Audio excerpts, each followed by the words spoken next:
Norris, the mayor. James Lucida, Commissioner. Doug Henley, Commission Chair, President. Rocky Smith, Commissioner. Matthew West, Commissioner. Could you please stand and join me in the flag salute?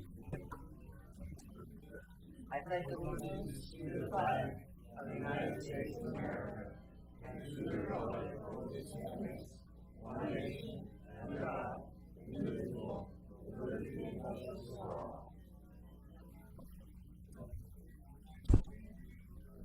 Good evening. We'll start with a couple of proclamations for some very important weeks. First is one for law enforcement.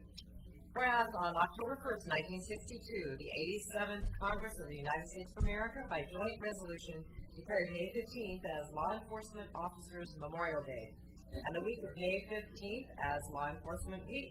Such resolution signed by our 35th President, John F. Kennedy. And whereas in 2009, the officers of the Oregon City Police Department responded to over 22,000 calls. That's 22,000 calls for public safety services from the citizens of Oregon City. And whereas the city of Oregon City is proud to honor its police officers who on a daily basis place their own safety and well-being in jeopardy, protecting our community. And whereas in America, a law enforcement officer unfortunately is killed every 53 hours, making it the deadliest profession in our country.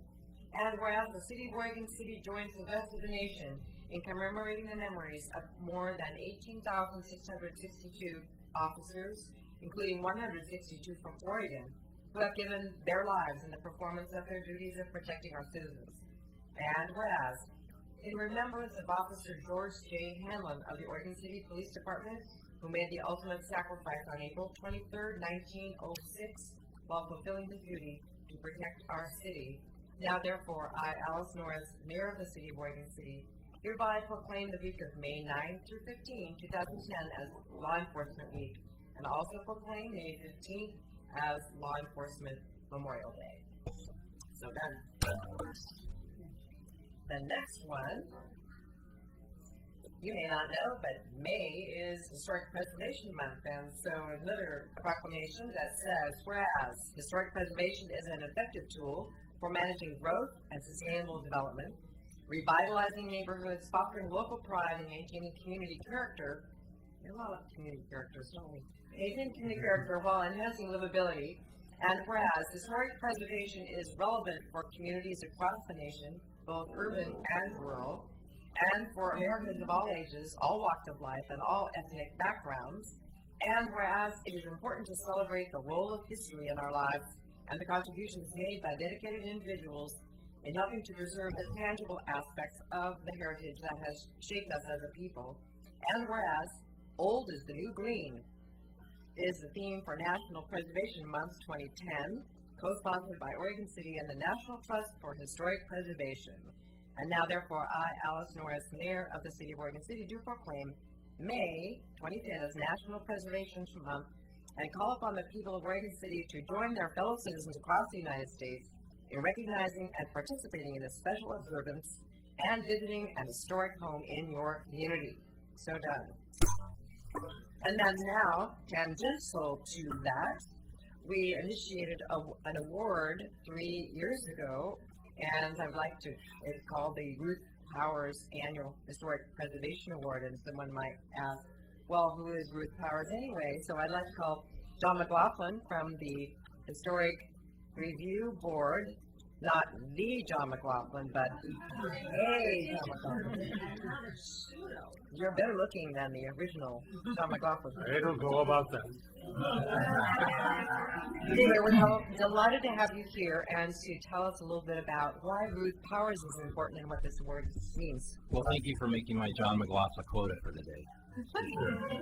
I appreciate that. And I hope that I am better looking. Ruth McBride was born in Michigan in 1903. She graduated from Stanford University. She became interested in history as a young bride when she was married to Alfred Powers and moved to Coos County, Oregon, in the town of Powers. She became interested in Oregon architecture, furniture, but more especially in preservation of architecture. She was on the Oregon Landmarks Committee. She was a member of the Oregon State Historical Society. She became involved in preservation when, in 1956, when she was able to restore an old log home in Champoeg. She continued her efforts into preservation using her own finances to purchase many homes in Oregon, purchasing them outright for preservation. Some of them were the Ainsworth House, the Rose and Locust Farms, the McCarver House. She's credited with saving the Philip Foster Farm, the Horace Dibble House, the Wagner Log House, the Murray Wade House, the Convent Church, the Boone House, and the Ermatinger House, just to name a few. In 1975, she was known nationally with an award from the National Trust for Historic Preservation. In the last 25 years of her life, she dedicated to preservation, spending most of her time between the Rose Farm and the McCarver House. Her husband died, I believe, in 1961. The McCarville House, the William and Louisa Holmes House, and the Ainsworth House were all built in 1852. These are some of the remaining few of the settlement era homes in Clackamas County that without her efforts would not be here today. So we as a historic review board, in nominating somebody for this award, it was unanimous without speech that we would nominate the people who are receiving this award this evening. It was no doubt in all of our minds who should receive it this year. So with that, I'd like to turn it over to you, Mayor. Thank you. I think without further ado, I'd like to call Marge and Rolla Harding up forward, who are the recipients of our annual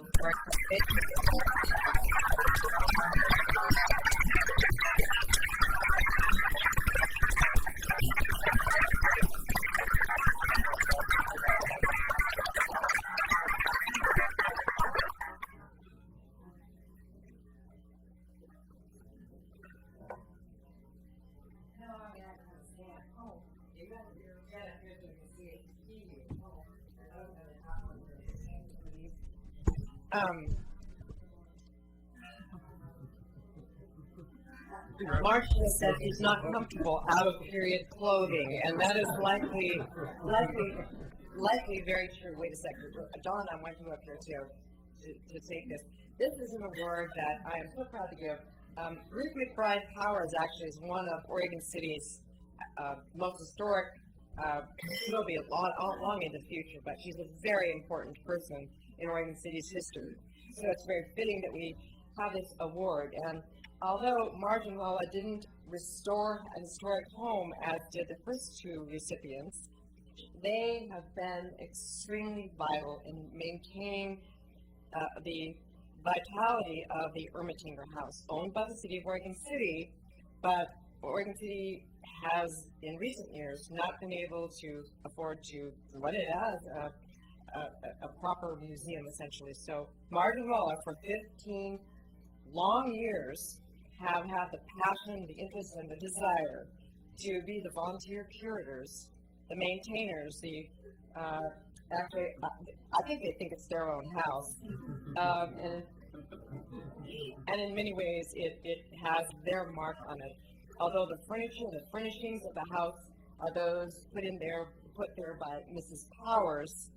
I was just there today, and all of the textiles and the wonderful accoutrements that they change almost monthly are courtesy of the collection of Marge and Rolla Harding. So, to you, for your passion, your interest, the preservation that you have enabled through that house, and keeping alive the story of Francis Ermatinger's connection to the McLaughlins, his importance in the life of our community, we present this award to you. And I'll read you what it says. It has a lovely picture of the two of you in period clothing. It does. We'll show you in a moment.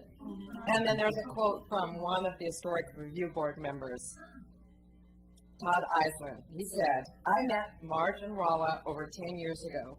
They approached me wanting to create a preservation plan and pursue grant funding for the Ermatinger House. They have been incredible stewards of this property and have also been crucial in preservation efforts of the McLaughlin House, Barclay House, Rose Farm, and other important resources in Oregon City. Their dedication and time commitments deserve recognition. Today, we're giving it to you. Thank you very much.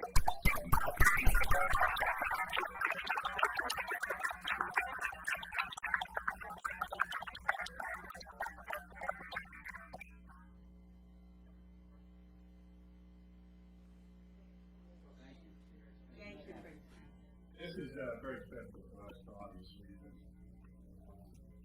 Mr. Powers, bless her heart, did some tremendous things for Oregon City. And we, in her name, have tried to keep one of her structures alive. And we, and the mayor mentioned the idea that sometimes it felt like our house. And the love affair that we've had with it has kept us going over the years. And so to have this in her name is very special to us. And Captain Methodist there. He was there today. He was by the there way. today. Yes. Yep, we were there and the door blew open. It was a little woo. Thank you very much. Thank you, Martin Rolla.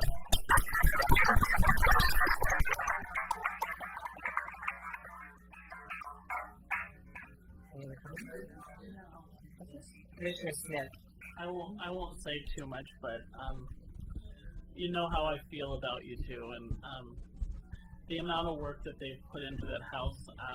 I probably met them shortly more than 15 years ago, working at the Interpretive Center, and it's kind of my fault that they've been at the house ever since.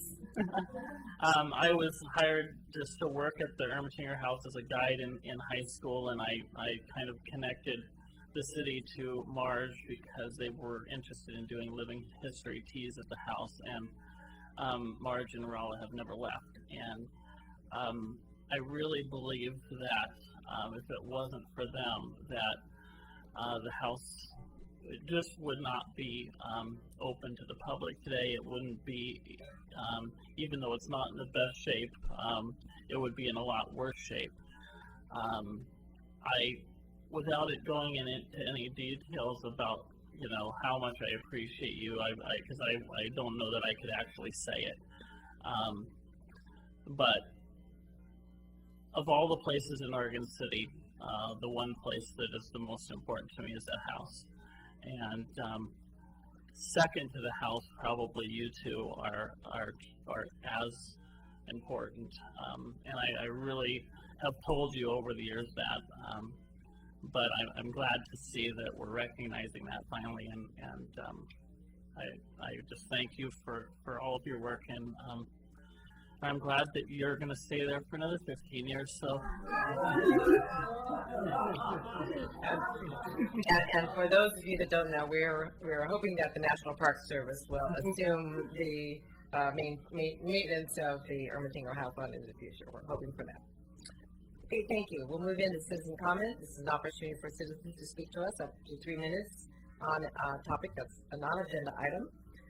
Please, when you come to the microphone, state your name and the city in which you live, and then you may address us. The first speaker I have is Serena Staley. I said it correctly?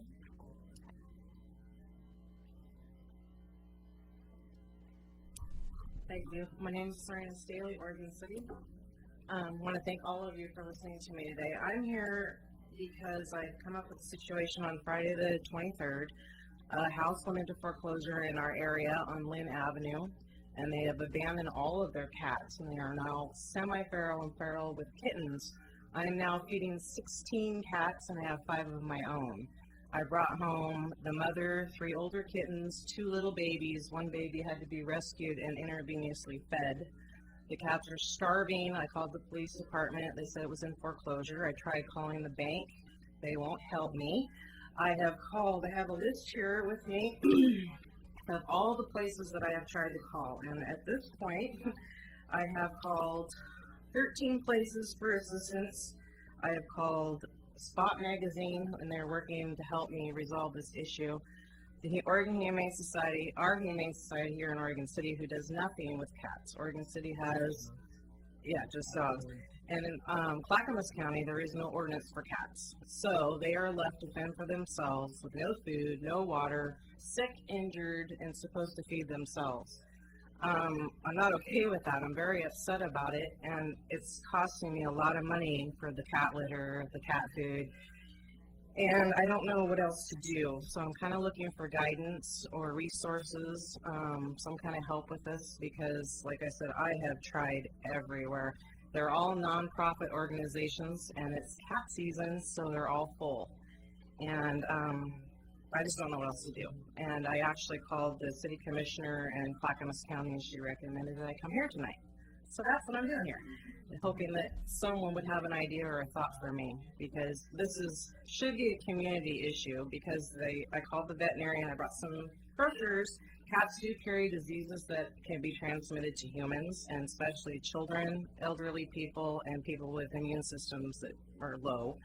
And they also will carry diseases to your pets. So if they continue to populate, they are breeding. When I go into pull, they are breeding. So by the end of the summer, we'll probably have a lot more cats than 10 still there. And I brought you, I have an appointment to get them all spayed and neutered, but Cat Coalition, the only thing I can do is use my own money to trap, drive them, drop them off, get them spayed and neutered, pay for it myself, go back, get the cats, drop them off at the property, continue to feed them. I cannot afford to do that. By their paperwork, it says the cats, and the Oregon Humane Society also, it says that each cat can have up to 3 litters per year. Each litter will continue to have kittens. By 6 months old, they can breed. And by the Cat Coalition, it says in here, in 7 years, they can have 250,000 cats from one cat. Thank So, you for, thank you.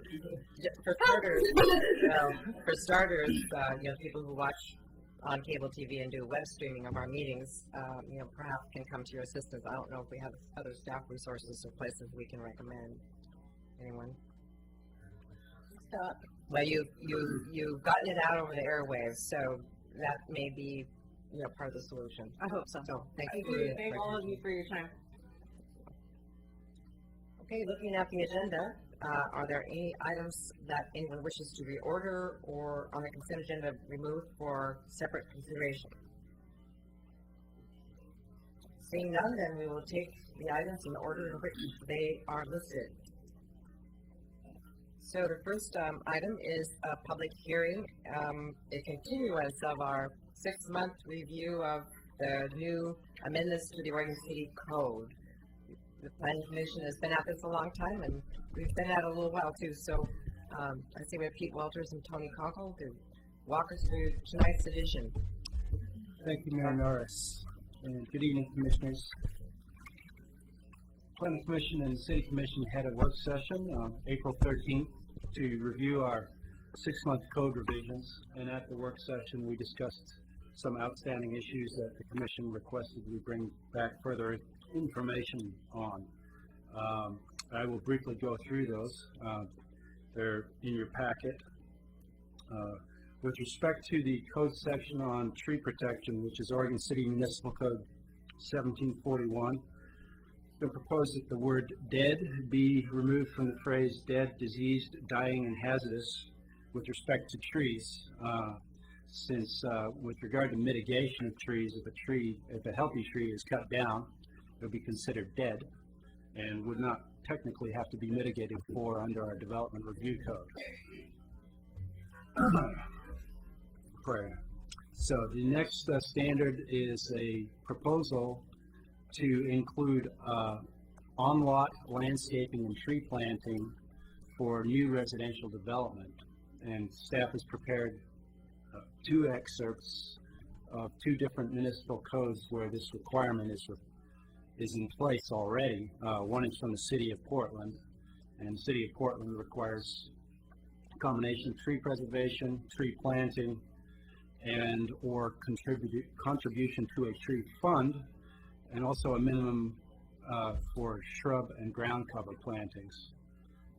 Home builders will submit a tree preservation and planting plan when they submit a building permit, and they would have to show proof of installation.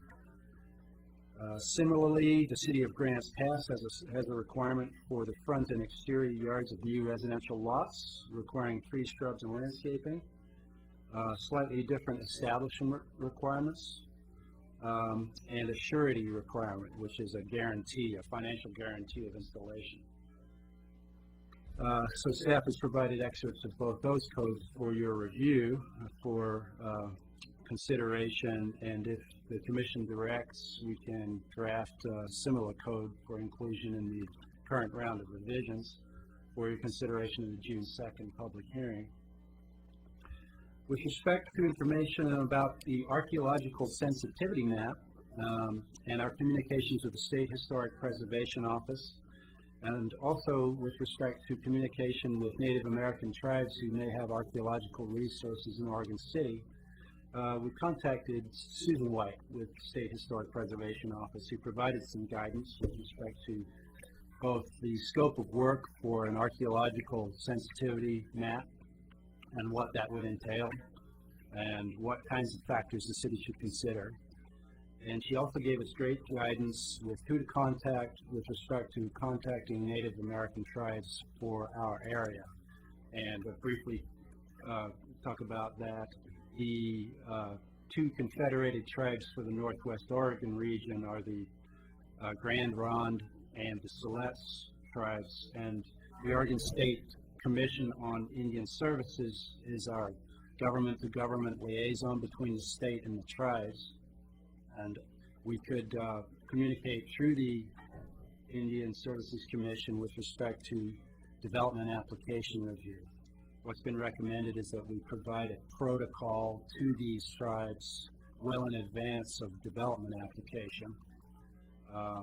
And should the Commission direct, we would include as a requirement for a land use pre-application conference or formal application a means for applicants to communicate directly with the tribes to get further input on archaeological monitoring for a particular site. Or we would include it as one of our noticing recipients, when we do the public noticing for the pre-apps and the land use application, which may actually be a little bit easier, so that you have that relationship between the city and the tribe, rather than just sending applicants who may not understand the work that's been put into creating those relationships with those tribes. Like an agency review. Correct. Finally, on definition of membrane structures, which is being proposed, the Planning Commission at the February 22nd hearing did clarify that membrane structures was to include both fabric or metal in the definition, and that would have the effect of regulating metal pole barn type structures as well as fabric structures that are less than 200 square feet that are visible from the public right-of-way on properties. So we wanted you to be aware that the Planning Commission had recommended that clarification, and we're looking for further input from the Commission with respect to these, and open for any questions. And I was just gonna circle back and kind of the first issue dealing with the landscaping or tree protection and tree placement for single-family residential. We currently regulate the removal of trees with a land use application that requires protection, mitigation through our land use process. Here we would be getting into additional landscaping to be placed on single-family, multifamily developments. We've provided you draft regulations of other jurisdictions. We can certainly craft something. The one thing I would want to make you aware of is we do anywhere from 90 to 100 to 250, 300 residential inspections, new housing starts in the city. That would be 300 new inspections that the planning department would need to do. That's going to be an increase in a fee to cover those costs, to go out and do the site visits on all those homes. There may be an ability to come up with a method where, the builder comes in with a picture of the property or something, that may be an option as well to try and reduce some of those review costs, but you would still need to review additional plans and do additional site visits. So just to make you aware that, if we do implement this policy, we would probably be proposing to apply it to new homes. We would have to have a start date for that, so it would only apply to those new homes and probably significant additions, and we'd set some threshold for when those improvements do kick in. Would remind you, like I said, we do tree mitigation as part of the subdivision requirement, and we do require street trees in all of our subdivisions and with those developments. The second issue would be concerning contact with the Native American tribes. Certainly have absolutely no problem doing it. We would ask that if this is the direction that the city would like us to go, that you give us a little time to try and build up these relationships with the appropriate tribes, working with the CIC, with the CIS. In our code, we don't prescribe who we send an application to for review. If there's a majority of the commission who wants us to follow this, I understand that completely, and we will make sure it is implemented. I would like to work with our attorney. If you do want it codified that we are going to identify specific tribes that are going to be notified, you do run into the issue of why wasn't this tribe included in your code, of which they should have been notified with standing. I would prefer to keep it at a policy level, but if you do want it in the code, we will sit down with the attorney and see what we can come up with and bring that to you at the June 2nd meeting. And then concerning the archaeological sensitivity map. This map would really create areas of potential importance or significance. It would not identify exact locations and sites. SHPO does not release this information, nor would the tribes.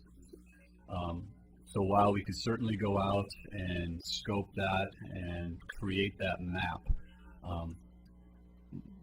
but my recommendation would be that with the new requirements to notify the State Historic Preservation Office and get them involved, as well as CIS and the tribes, I'm not sure that creating this map, which is vague in and of itself, because they're not going to identify specific sites, is really worth the money that would be spent.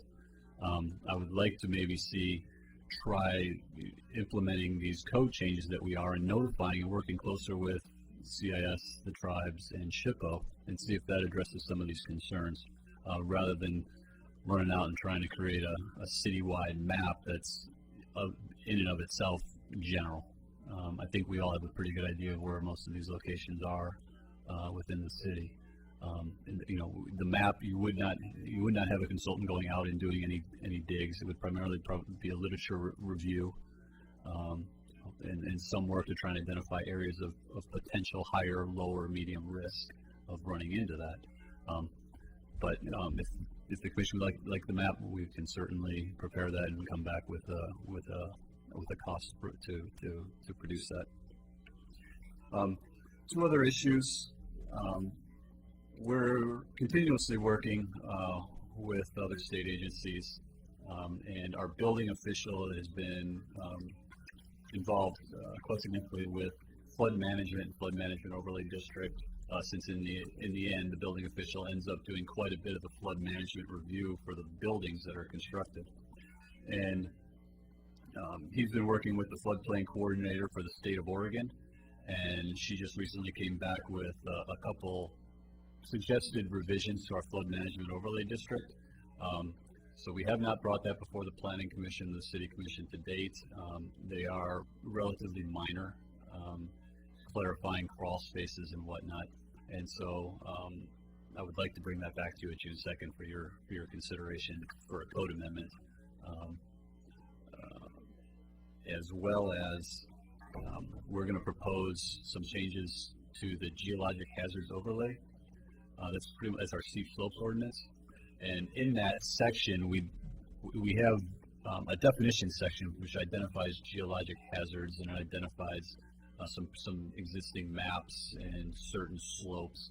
And when we rewrote the geologic hazards code, we didn't actually reference back to that actual definition. So we're just going to insert that definition into the code, the existing code. And then we're also going to come back with, we've been working with preparing a map of steep slopes and landslide areas. Currently we don't have a geologic hazards overlay map adopted, so we would be adopting a map as part of this process as well. And neither of those have been before the Planning Commission to date. To clarify, those will go to the planning commission before they come back to us on June 2nd? We're not proposing to. Oh, okay. We're still, depending on the direction tonight, we'll be trying to get this stuff ready for June 2nd. If you'd like, we can certainly take that back to the planning commission. We would probably ask for a longer continuance of the hearing rather than June 2nd, because we have a hard time getting that on the planning commission and back to you by then. We could take care of those last two first. Are there any objections to having, actually the request is that we have a public hearing, discussion this evening, and then continue on June 2nd, so we'll have an opportunity to get additional input on the changes that we may propose tonight. So any objection then to having the planning staff put the flood management review pieces and the geologic hazard map together, since changes are relatively minor? Any objection to that? Okay. Then are you ready for discussion on the others? Yep, and I was just going to say, we are hoping that if there are any other issues that they get brought forward tonight, we would like to try and give you a final version on June 2nd, and then hopefully move for the first reading of the ordinance on June 16th. Okay, so we have essentially three outstanding issues. One is trees and landscaping, the Native American SHPO connection, and then the addition of steel to the membrane structure ordinance, or code. So, want to start with trees? Oh, let me just get to my thing. Commissioner Nocita. My name's first, but I swear that Commissioner Neely was up before me. We want to have public comment for discussion. I see it the way I see it, so. When I hit the thing, You like to go second. It was instantaneously after. I want to speak to the archaeological aspect of this, and I want to thank staff very much for the work you've done on this. I think Oregon City has a special place as far as this goes, and I'm very pleased to see that we're proceeding with this, and I appreciate you wrestling with all the difficult issues, and they are difficult. So I'm really appreciative of that. I want to make a couple of comments on it, because in one of my cases as a private practicing attorney, I'm involved very deeply in researching a lot of these cultural resource protection laws, especially as regards to Native American consultation. And I know there are rivalries out there. I know how sensitive the issues are. A couple of comments I want to make regarding the consultation process. One thing I've learned about our state statutes is the Commission on Indian Services by statute only applies to Oregon, but it's been acknowledged often that Native American culture and history doesn't recognize our borders. So even though the CIS might not include a tribe in Washington or Northern California, that doesn't mean a tribe that has existed for millennia doesn't have interests in Oregon, even though they're not an Oregon tribe, as defined by statute or by the CIS. And we briefly touched upon this the last time we talked about this, but Pete mentioned the Northwest tribes as the Siletz and the Grand Ronde, and I think we mentioned last time that there are other tribes that do have interests and roots here in Oregon City area, even though the reservation might not be in the northwest of Oregon. And we mentioned the Cayuse, who are associated with the Umatillas, for example, and the Klickitat, who even they have roots here, but they don't necessarily. They're part of the Yakama Indian Nation. So I don't want to, because the CIS, for example, doesn't recognize the Yakamas, and Oregon tribe. I don't want to preclude them if they do have sensitivities about their own roots here. And so I know it's a difficult question, but I just, want to raise that because I want to be inclusive, not exclusive in the way we handle this. And the other point I wanted to make related to the email correspondences with Ms. White, and I really appreciate those. I want to make a suggestion regarding the archaeological sensitivity map, because Tony's point is well taken about the level of detail they offer. And what I would like to suggest is maybe we can do this in the work session between now and June. Is she mentions the Clark County sensitivity map, and I don't know if we can make any inquiry for Clark County as to how they use that map, how much it costs them, how they use it. Do they use it as a trigger, for going into greater detail? But I'm still interested in pursuing that if necessary, and or if desirable. And since we have another community just north of here that is, has some experience with the on-the-ground working of that, it might be worthwhile to make those inquiries. So thank you. Commissioner Neely.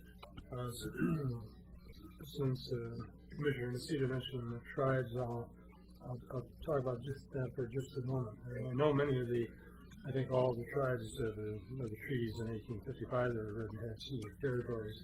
I sort of doubt that Oregon City was part of any of those treaties, but it might be worth looking at whether, in fact, Oregon City is included as a ceded territory to any of the tribes. It actually is part of the 1850. Well, the area. Yeah. The area would be part of the 1855 California Treaty. Okay. Because that's a very distinct geographic area. That's probably from the. And that's essentially the Grand Ronde Treaty. Yeah. Nevertheless, and this is where sensitivities. No, I understand that. That some Native Americans, despite the treaty language, did pass through here or use the falls. Oh, yes. There's even records of Nez Perce using the falls. Oh, yeah. Anyway, I think it is something that we have, probably one of the things that we ought to consider in the process. One of the things on the landscaping that concerns me is you've got a development coming in, and throughout the development they're going to plant one species of tree and one kind of landscaping. You don't mention shrubs and so forth, and they put Oregon grape and the whole thing and so forth. What kind of protections are there that you get some diversity? And also, do we have the protections in terms of the quality? That is, it's material that should the person that buys that property know that probably that tree's going to be living for a couple of years, something like that. I don't know to what degree you can do anything about that. Right. I think that gets difficult because that at the time you're doing this, most of the time the lots have been sold off to individual builders. So it would be like I put in Oregon grape on my property, and because you live next to me, you can't put in Oregon grape, even though we're two separate property owners. We can work with the city attorney and see if there's a way to condition it as part of the subdivision, that when those single-family homes, they need to have a diverse plant material and landscaping, and in terms of the quality, you're probably looking at minimum, a 1 gallon shrub, or an evergreen, a minimum of 5 feet, or a certain minimum caliper on the tree that's planted. So those would be the qualities.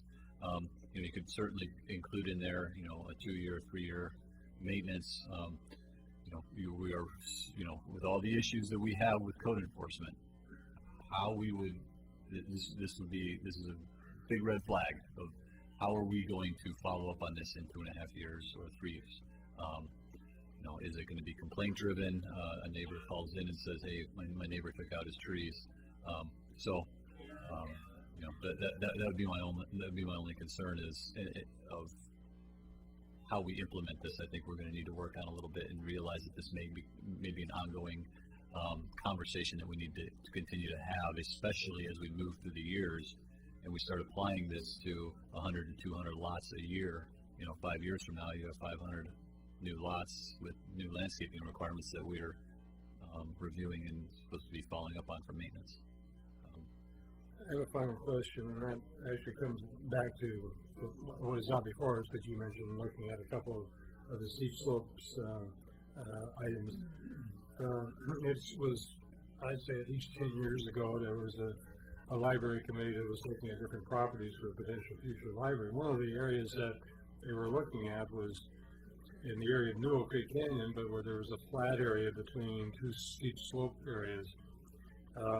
The concern that I had at that time, and I think it's probably an appropriate one, was that may have been a slump area where things has moved down and then stabilized for some period. We've got an area like that within the cemetery. In fact, that if a person came in and looked at it, they would say, well, it's not steep slope, but I hope our ability to look at landslides and so forth and take into account the possibility that some of these areas that to the eye look like they might be buildable, in fact, have a history, and I'm sure that's in there, but it's a concern I had because we actually had a committee that was looking at a piece of land like that at one point.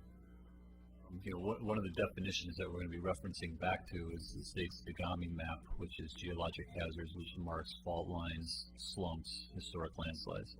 So it would give us the ability to use that reference in the application of the steep slopes code. And I might add that the new LiDAR data that we've used to establish the new steep slopes maps is by far more information than we ever had before on those kinds of issues. Thank you. Commissioner West. Well, I'm going back a little farther on this map, this archaeological map or map of the tribes that have been here. I'm still wondering, do we need it over the whole city, or do we really just need it down in the cove in the downtown area? So that was one of my questions. And then, as Commissioner Nocita was wondering how Clark County did this, and when I saw Clark County, I thought, wow, it must cost a lot if just the county does it. And I thought, well, why don't we see it? Commissioner Nocita, could it perhaps be a more holistic approach if we defer this to Clackamas County, because they would have they'd have the planning staff and the budget, and plus it would be a more comprehensive look on the region. So that was just a point. On the trees, you probably are surprised to hear this coming from me, because I'm usually the person that likes things as likes to upgrade, neat, tidy, and complete pictures. And the Grants Pass language for requiring landscaping in front and backyards and combination trees, shrubs, colored is very seductive, but I worry that you're going to pass a fee on to the builder isn't going to pay for it. You'll pass it on to the homeowner, and there goes another cost of housing. And maybe some people want to do their own yards the way they want to do them themselves. Maybe they're gardeners. So maybe front yards fine, backyards I don't think we should be meddling in. Mr. Frazier? But I would like to hear how he does it, how it's worked in Grants Pass, and I also heard the cost of how do we monitor it. Sorry. Thank you. I can't really take full credit for the Grants Pass ordinance because it was in place before I started there. You did do some enhancements to it, and I didn't necessarily think it was ideal, so I'm really glad that the staff also looked at Portland. I think what I would want to propose to the commission is that right now we don't do anything, which is, I think, it's sort of a screaming out that we need to do something, and we need to get ready for that day, which may not be that long, when we have some development pressure in the community, and we're going to be doing everything we can to just keep up with applications, not to mention trying to write code amendments. So now is the time to plan for that day. Having said that, there are many different rubrics and methods by which you can approach this problem. One of them, and this gets to Commissioner West's point, I don't look at these, and I don't think we want to write the regulation in such a way that it restricts people's ability to plant other things.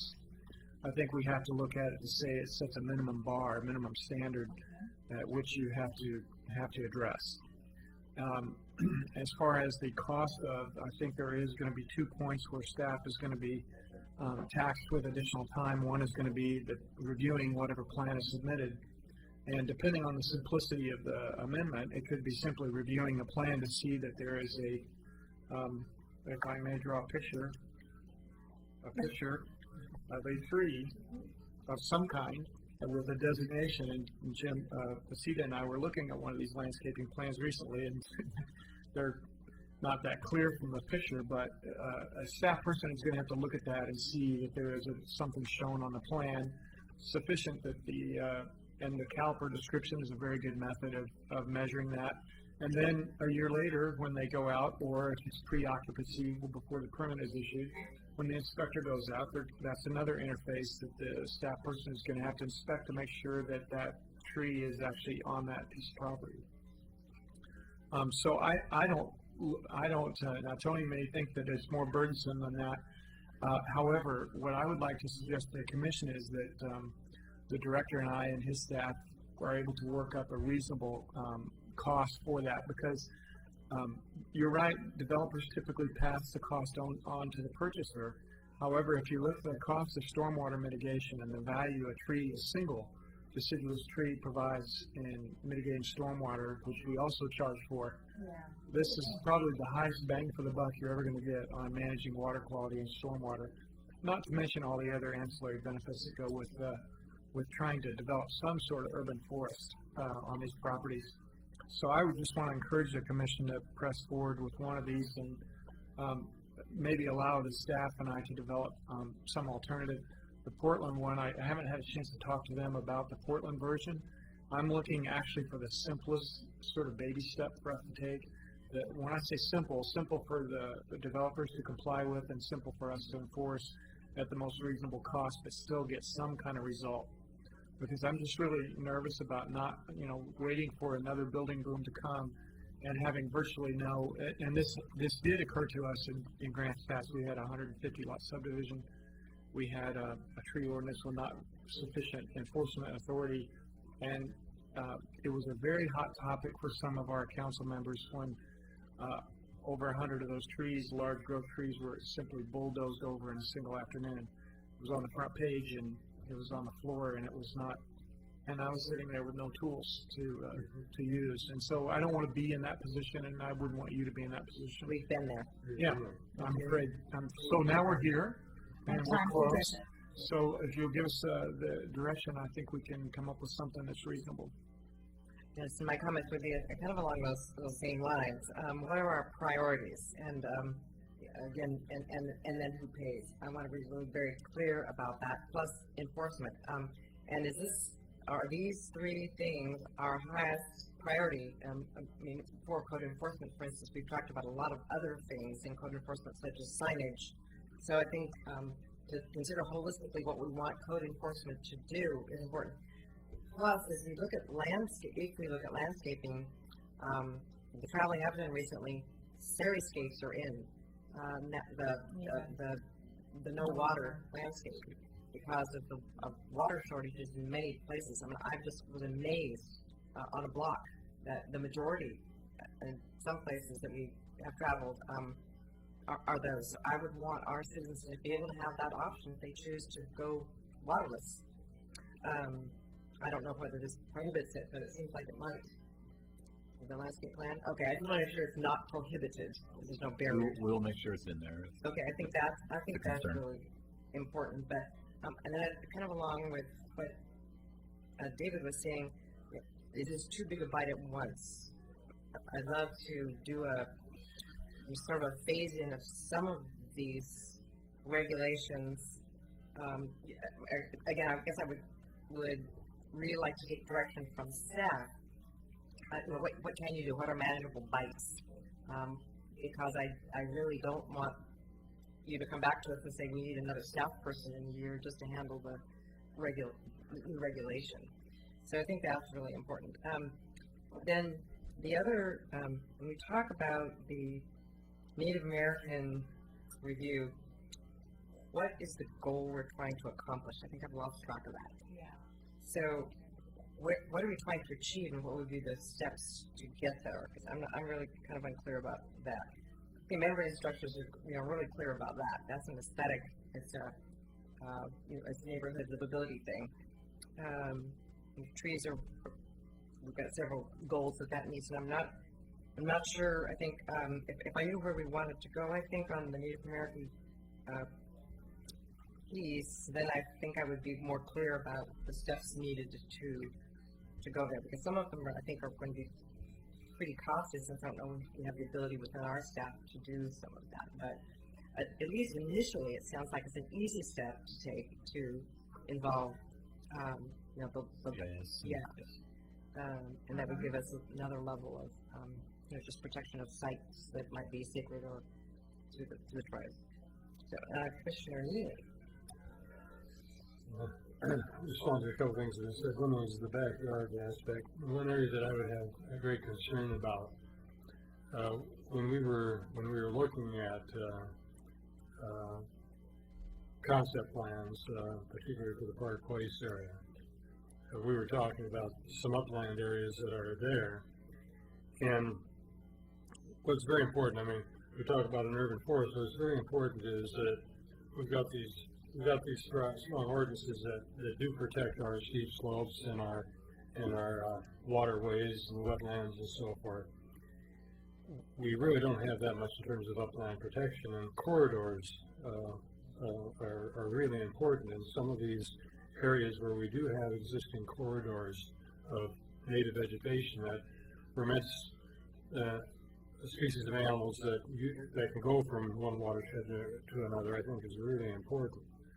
And particularly in those areas, I think looking at the whole property site is really important. And to the degree they can preserve and plant in those specific areas, the indigenous species are there. You talk about plants that don't need water. The plants that live here without having irrigation are the ones that would work well there. I don't know how you build that in. My understanding is the tree code we're putting forward here has to do with the development of the sites. There's nothing here that once a person is residing in that property doesn't like that tree, they can go ahead and cut it down. Well, I think that we work with the manager and the attorney. There are things we can do at the land use level in terms of if trees are being protected, you can put a covenant on it.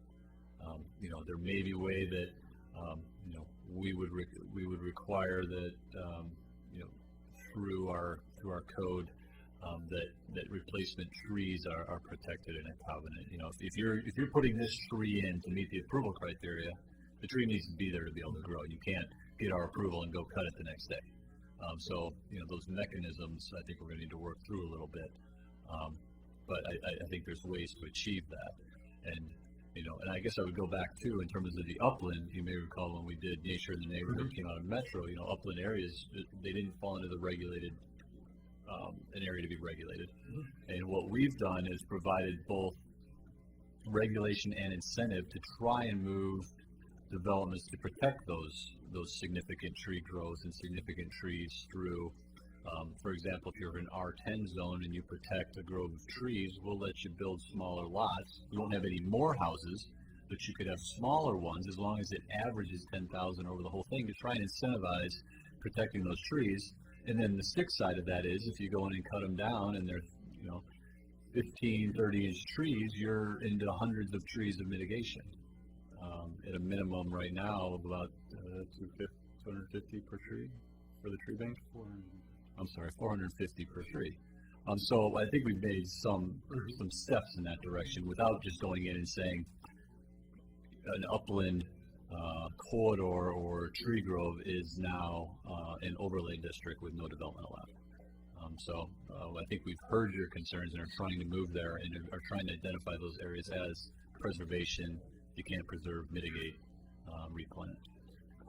I might just come now back to the tribal concern. And one of the things that was true in a period of time I served on the commission was shortly after we had the flood, and there was a discussion for where the county shops are, the county moving out. This line could possibly start to be developed, and we did have representatives of the Umatilla tribe come here and discuss their concern about the potential burial sites of the Cayuse. They also had their own archaeological team that could look at those sites, and they were present. So I think but we know there are areas where there was fishing. We know there were areas of settlement there. How we word it in such a way that's directed is, I think, your question, but recognizing there are potentially sensitive areas in this area of habitation. Now, a lot of it has been probably filled in. I'm sure that's happened along Abernathy Creek, where you've got these steep banks. I'm sure you have high hills on one side, but I'm sure the other side that you have a lot of filling in that occurred, and whatever important archaeological material might be there is probably buried under the subsequent activities. And I'm not sure how you deal with those issues, but I think we need to deal with them. And if I'm hearing this correctly, would you like us to bring back a list of every potential tribe that's been in Oregon City, and we are going to notice every one of them? No. Okay. No, I mean, How the will list we might be useful for the discussion, but Okay. I don't know that we would Okay. choose every single. I mean, but I mean, it's not an infinite list.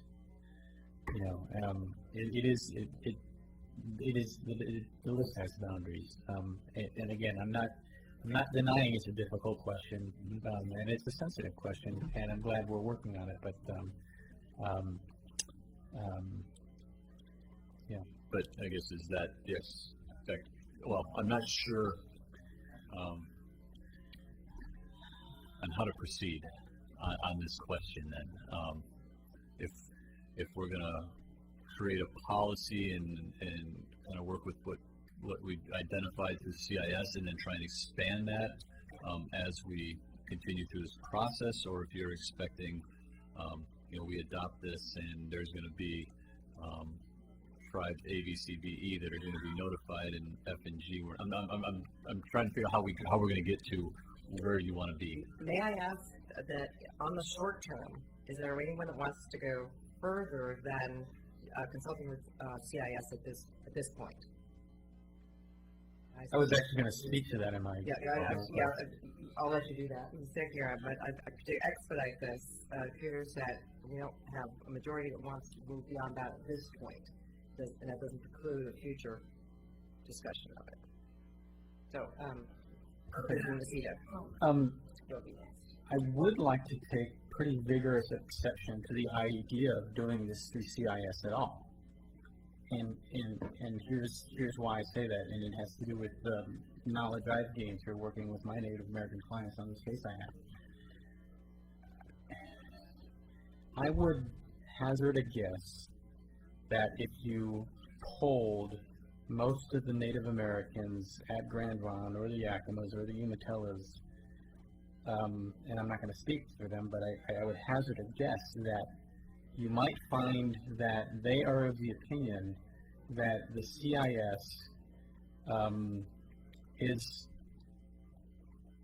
is the European culture's agency, and it doesn't have the knowledge that the Native Americans themselves have, because a lot of times the Native Americans don't share that knowledge, because it has in the past had adverse consequences. I think that the knowledge of sensitive archaeological and cultural resources in this area is in some repository at the Commission on Indian Services. I think is I just think I don't agree with that. The one document that I've mentioned before, and that I would urge staff to look into, because I think it has kind of achieved the right wisdom on this, is National Register Bulletin 38, because National Register Bulletin 38 elaborates a process of consultation in confidence sometimes to allow the Native Americans themselves to convey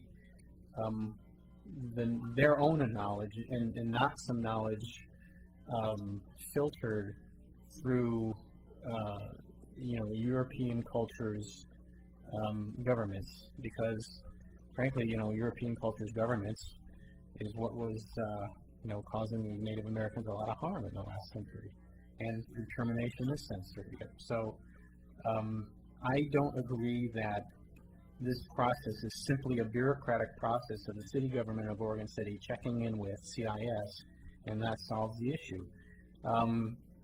I mean, in this case I'm working on, I learned it was just profound to me to learn the degree to which the cultural resources that my clients were concerned about was just not of interest to our state government. Just not of interest to SHPO, not of interest to ODOT.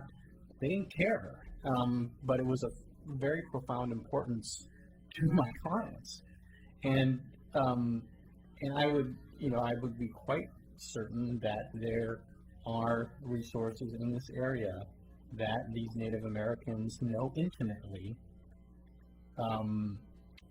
and that the CIS or the SHPO does not know, and in fact probably doesn't care about. And so, I mean, to set up a system where we just go and have, someone at SHPO or someone at the CIS check off some box, I mean, it's just not the right thing to do. So, to answer the mayor's question about goals, I think what I would say the goals would be to protect these resources, and for us as a culture and as a city to cultivate relationship with the Native Americans for whom this area is important and in some cases even sacred. To respond to Commissioner West about Clackamas County, I wouldn't agree that the way to go is to ask Clackamas County to pick this up, because one, they don't have a good track record historically. B, they don't have a lot of money. We just saw them, what happened with the dredging permit on the cove, and they promised some money and suddenly they weren't there. So, and also they're trying to cover a much broader area where we have, kind of the core of what's important in the county, I think, right here. And I think we have, the detail and the ability to look at it closer. I just, if the majority proceeds and says, well, we'll just work with CIS, I would really regret that decision. I think it would be quite contrary to my intentions when I, requested that we take a look into this whole process. And if I may, I hear you talk about wanting the city to cultivate relationships with the tribes. Yeah. Is that in addition to having them being a commenting party on all land use applications? Is the goal a better relationship, to have an understanding of what their traditions and impacts on Oregon City are, or is it that and they receive every land use application? I think what I heard before was you wanted them to comment, right? So I just want to make clear. Well, if it's not cultivating a relationship is obviously a bigger question. It's going to have it first. A lot more than land use applications. Sure. But this is one means of cultivating those relationships. But I think my biggest concern is as far as the commenting on land use applications. I just want to emphasize the point that they have really intimate knowledge that the institutions in Salem aren't going to have. So I don't think that we solve what I want to see happen in Oregon City by just working with the SHPO and the CIS. I think the process is going to be important. As soon as this speaker and then we'll open up for the public hearing. Commissioner West. I'm trying to think of a good analogy of how I'm thinking about this. Is it like the, what we expect of our citizens, or, you know, what we expect of the staff, what we expect out of ourselves, usually is a measurable thing.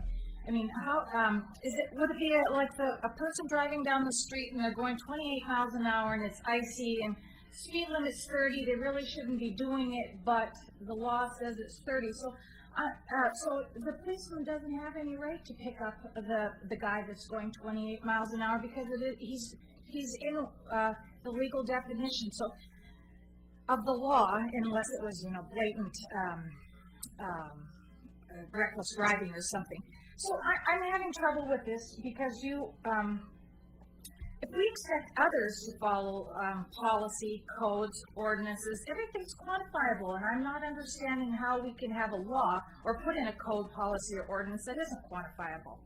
And how do we expect anybody to read minds and know what to do on which tribe's been there, which tribe hasn't? So I'm not comfortable. I think I'd like to go with Mr. Frazier as how he was saying on the trees. Why don't we start with the CIS and SHPO and work from there and see what we can do? And it'd be a base point, because it's not that we don't appreciate, I don't appreciate your sensitivity to other people that have been on this ground before us. It's just how do you give somebody a law, a regulation to live up to without anything to measure? So that's where I'm at, Matt. Thank you. We exceeded our 35 minutes, so in the interest of kind of bringing it to a close, because we do have a hearing in 2 weeks. June 2nd, anyway. I'd like to open up the public hearing, and we have two people who signed up to speak, Margaret Hughes and Paul Edgar. So please come forward. Public hearing is open.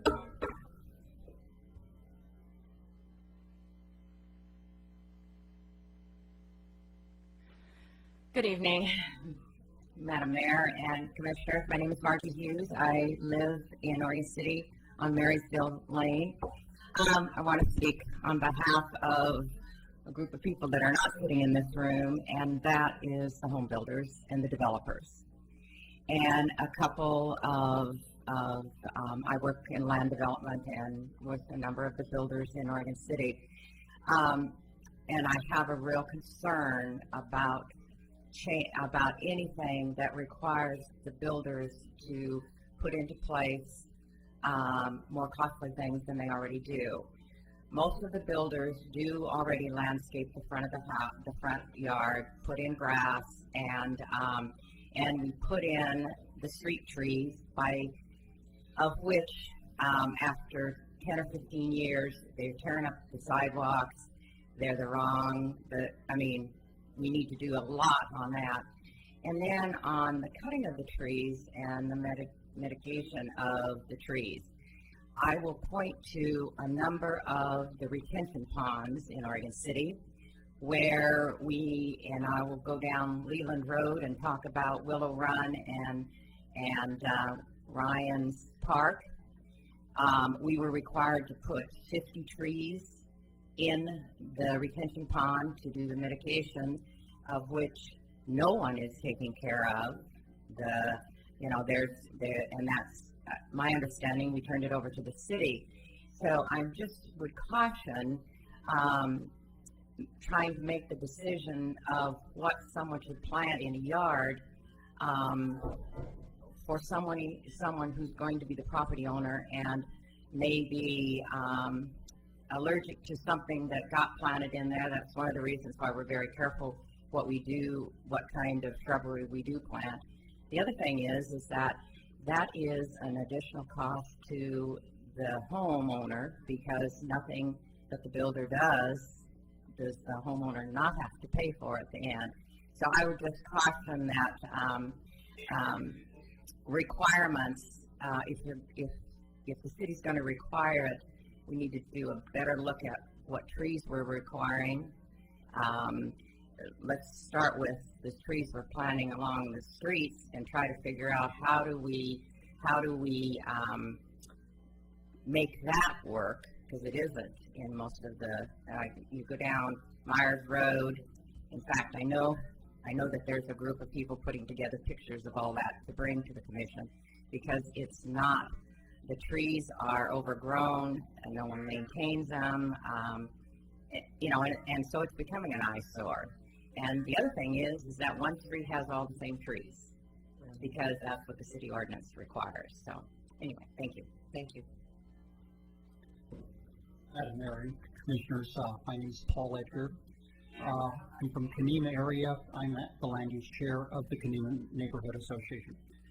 We've had development going on in Kenema, a lot of different acquisitions and different things going on, and it's caused me to do a lot of research on native issues. And it's not like that it was always the number one priority of mine, but I did find out that my wife has significant Native American blood in her. And this caused my wife to kind of spur me on too. We have to understand that there are, let's say, maybe 200,000 Native Americans died in Oregon City in a very short period of time. And when they died, they were not Christians. They didn't bury them. So the artifacts of these sites, they put them on platforms, and they were dying with the white man's disease so fast, they would just let their spirits go up, shove a body off and put another body on top of the platform. But what I want to speak to is the spiritual aspects of these lands and these settlements. So it may not be something in the ground or on top of the ground, but to Native Americans, this land in and around Oregon City has very many settlements of very high degrees of passion and spirit associated with them. So you're looking at this important subject, please look at getting some mappings of where these settlements were, where these spirits were allowed to go up. Get a better understanding of it, because these places may not have artifacts on the ground,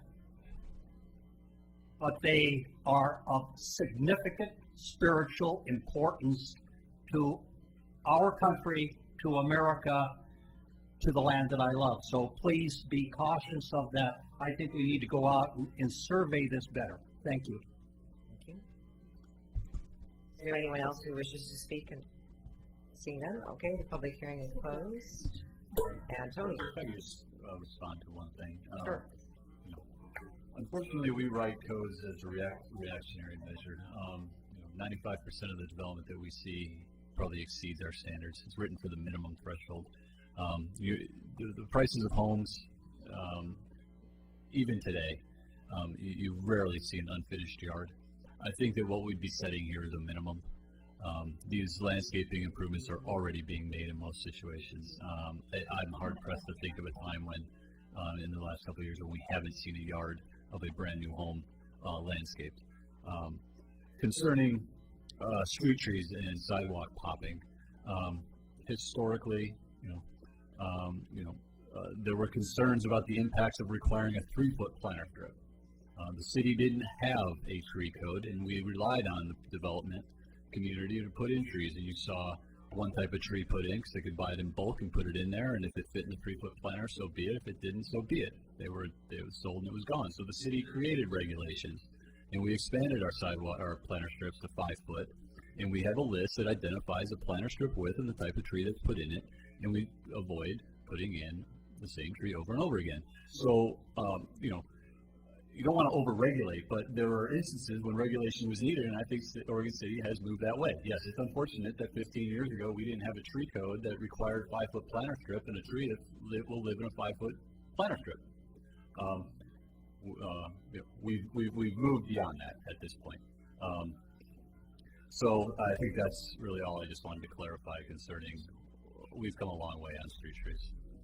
Okay, I'd just like to make sure we give staff a little bit of direction before next time. So, regarding trees, is there anyone that would direct staff differently than to proceed with removing dead and go ahead to look at the private property land use review code revisions?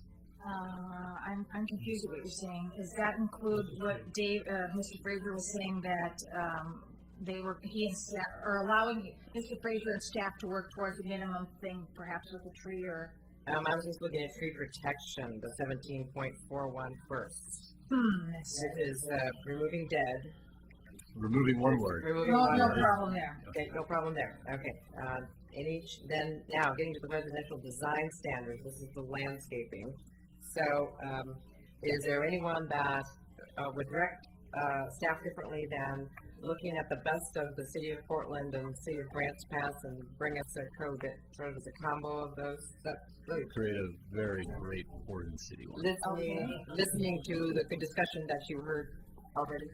Mayor, the other thing too is, after Ms. Hughes spoke, I just want to try to assure her and anyone else who's concerned about development in the community, I'm not certainly looking for us to identify a particular species of tree, more or less looking for deciduous things that are indigenous to Oregon or things that give people the maximum latitude. We don't want to require somebody to put in a dogwood when they're allergic to dogwoods and that sort of thing. So when I said we're going to be looking at the minimum amount of regulation to affect any kind of protection on them, that's what we're looking for.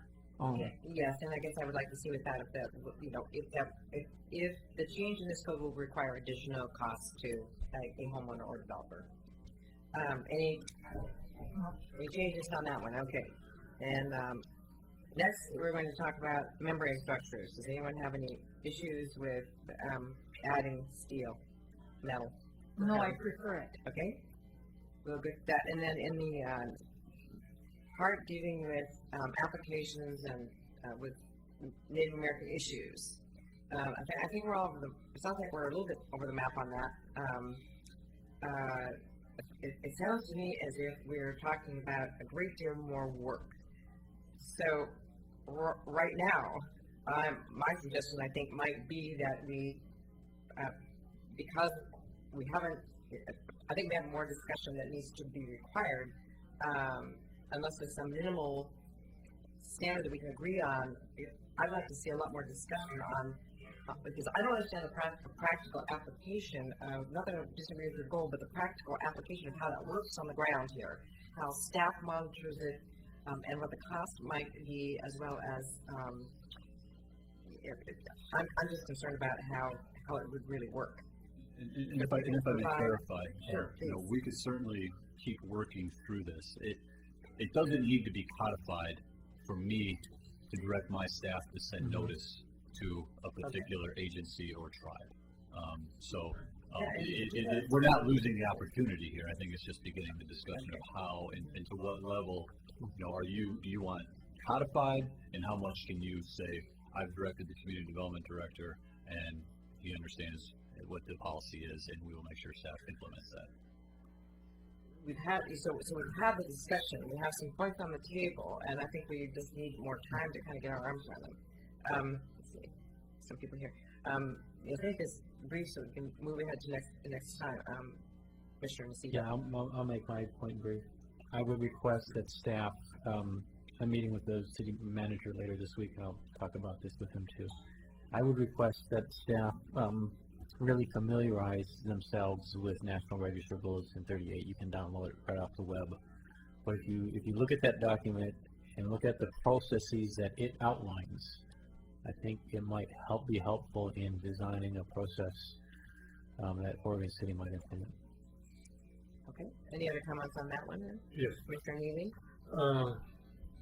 I'm never comfortable with saying, well, we don't have to codify it and we're going to notify staff, because I've had more than one planning director come through the process in the time I served in commissions, and the attitudes, frankly, were different among them.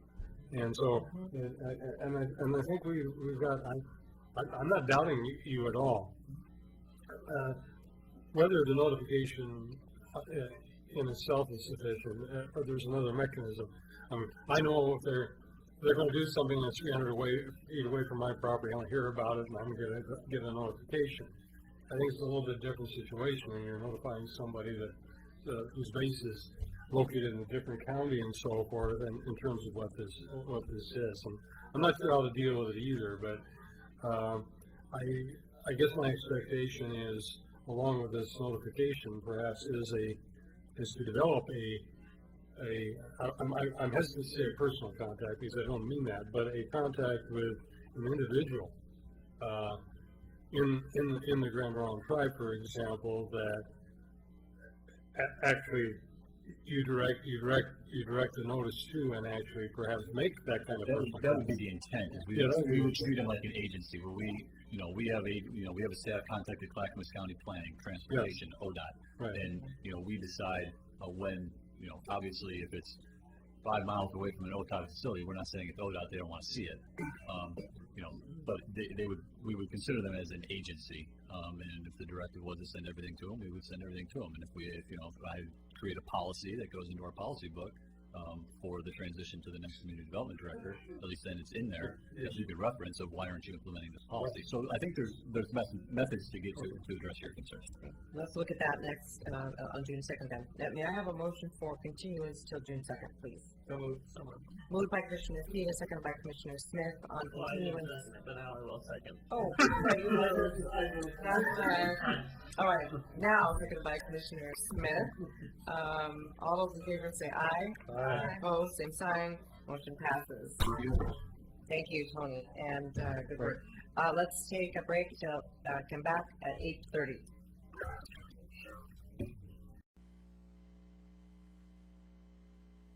No concerns. I would like to move the PMUF report to pavement management utility fee. There's several people here for that.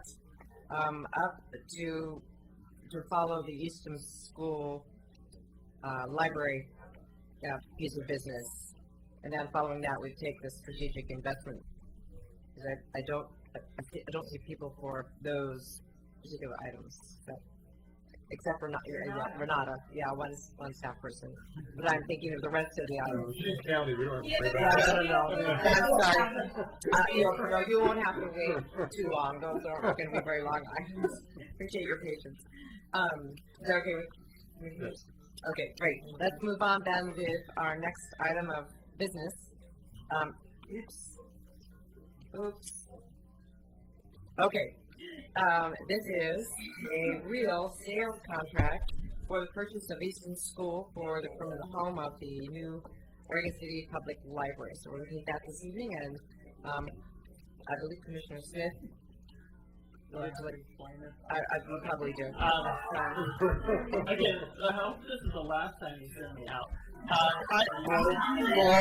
We're not sending you. I'm an employee of the Oregon City School District, and so I haven't been participating in these deliberations. Because of conflict of interest. Okay, thank you. So, turn that over to Wayne Cole, our library director. Great. Good evening, Honorable Mayor and City Commission. I'm delighted to be here tonight to present to you a contract for the purchase of the Easton School. But before I do, I'd like to remind everybody that there will be a very big book sale next door to the current library. This Friday and Saturday, May 7th and 8th, from 11 to 5, we are really reading our collection, as you can imagine, since we have to move it. So please join us at the book sale. Friday and Saturday.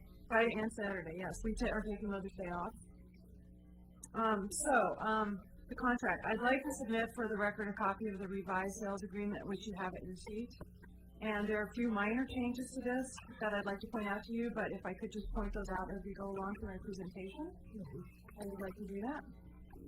All right, so the sales agreement, just to review what we are getting in this, we are getting the lot and existing building at 1404 7th Street. As we've talked about, the building has 48,650 square feet and was built in 1950, and it is on a lot of 2.9 acres. What we give, the sale price is $4 million at an interest rate of 4.5%. At closing, we would give $300,000 plus pay half of the escrow fees, and our annual installment would be not less than $300,000. We cannot prepay until 10 years is up, but after that we can prepay if we so choose.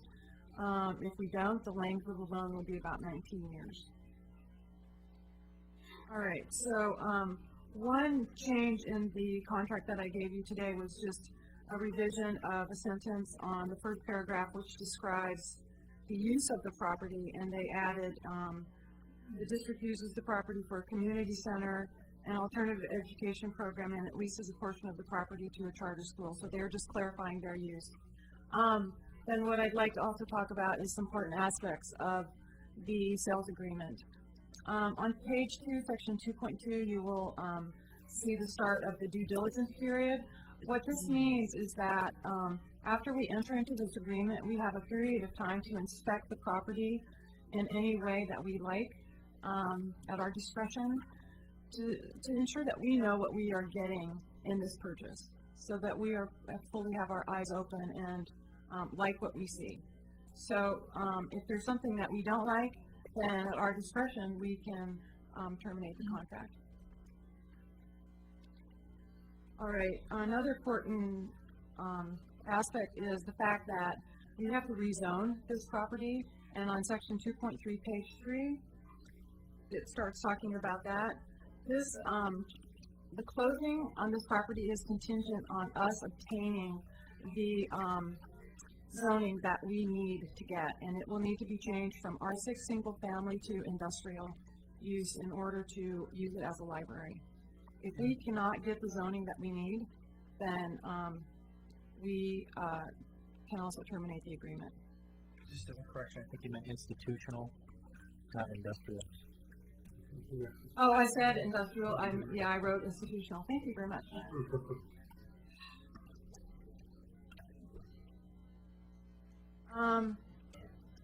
The next important aspect is talked about on page 4, section 2.4, and this is one of the sections that had a modification to the language. This refers to a clause that exists in the current deed that went from the county to the school district when they purchased it, when the school district purchased it from the county. And at that point in time, they had a clause that said that if the property does not continue to be used as a public school or as a public park, the property would revert to the county. And the change in language here says that, well, this clause addresses the fact that if we can't get insurable title and get this addressed, then we can terminate this contract. But what this change adds that the transaction is contingent upon terminating or modifying that clause. So that's a little bit addition, and to acceptable use by us. So we get to decide if we like what we can work out with the county on that reversionary clause. Oh, and also under 2.3.2, they just added to TO to one of the sentences up above that didn't have it as it should have. All right, and then one of the other important aspects is that there are tenants on section 7, page 7. There are 2 paying tenants currently. The Alliance Charter Academy and and I always get these names wrong, Alternative High School. And the Alliance Charter Academy will be moving out of the school at the end of the school year. But the Alternative High School only requires 4 to 5 classrooms and could fit into a space that will not be used by the library in any foreseeable future. And so we have talked with the school district about just leaving them there because we don't really know when the closing is going to take place. So since they could be in a part of the building that we don't really need, we can just let them be there through the school year. When we do close, the rent that they pay would come to us instead of the school. And then there's 2 school kind of offices, a preschool and the community education offices. And we propose in this contract that they could remain there rent-free. They're currently not paying rent, obviously. And if they were there after we purchased the building, the community ed offices would be, in fact, kind of being an on-site manager, which I think is a benefit to us.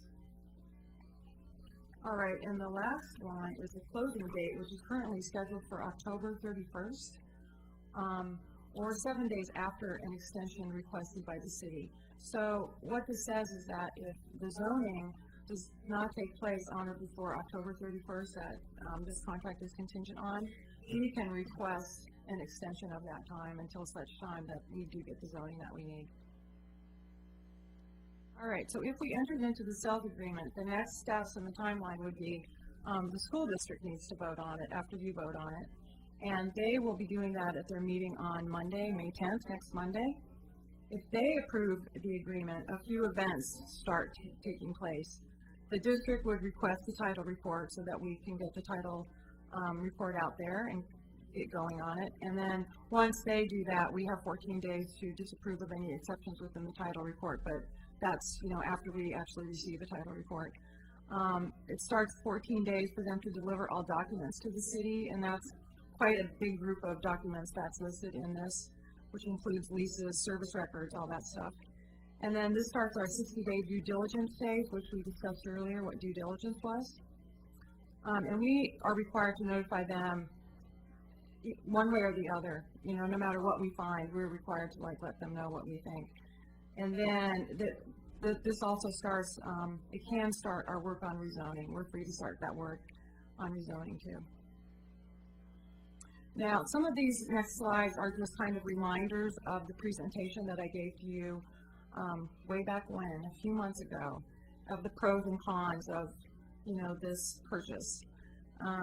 We did a permanent library home. It's well located. I think a lot of us like the location quite a lot. It's a very big site. It could accommodate a lot of things. We can purchase this without going out for a bond. We can remodel it without going out for a bond. We can be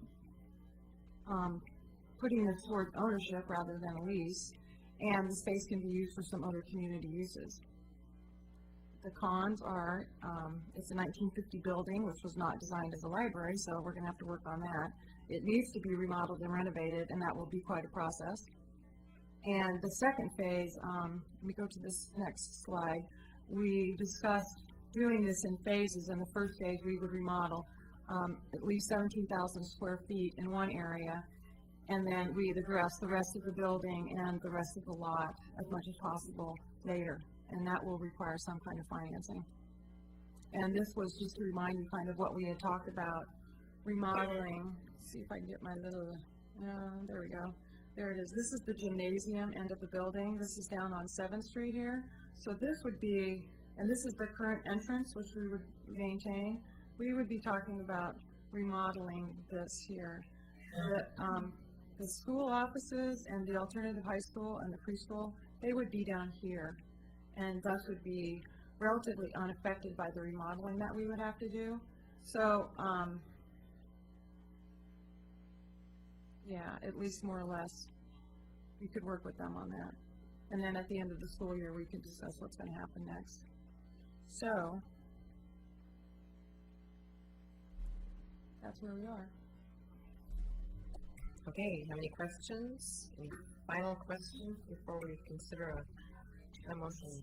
Commissioner West, or actually, let's see who's on. Yes. Yes, you do. Commissioner Neely. We have up until October 31st to essentially come to a closure, but we can extend it as necessary. Right. Do you have any kind of guesstimate? We're obviously not going to do any remodel before that happens. No, exactly. I And mean, so- we could start talking about remodeling, we could form a committee, we could start that kind of process, but, But yeah. my question would be, when do you think, somewhat conservatively, would the building be open for library purposes? Conservatively, September of 2011 might be a date we could shoot for. We were talking about extending the agreement on the alternative school, that is one of them remained there. You're really talking about through the end of the next school year, is that correct? That's correct. Okay. And,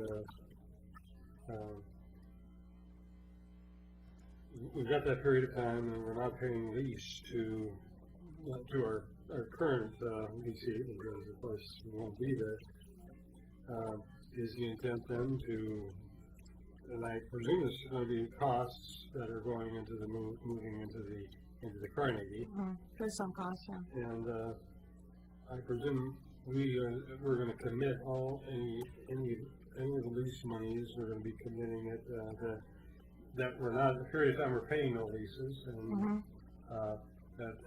and before the closing occurs, so we're not paying out the payment to the school district. Right.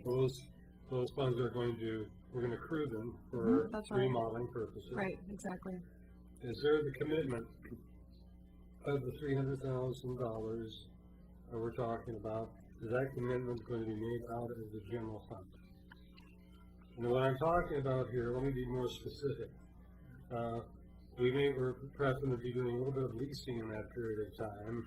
Is that going to count to the monies going into the remodel? Is that going to be included into the $300,000 or not? So you're talking about the money that we would get from the lease, the tenant at the school? That's right. Well, they pay about $40,000 a year, and it will probably just be a portion of the year. So let's say $20,000 to $30,000 we collect that year at the most, I would say. Yeah, my point, I think, is this: I want the $300,000 committed out of the general fund, and not from additional revenues that are coming in that could be used to supplement remodeling, maybe even additional material purposes for the library and so forth. Well, so the city has committed almost $200,000 a year towards capital improvements to the library, and at the end of this fiscal year and the start of next fiscal year, I'll have 2 years of that.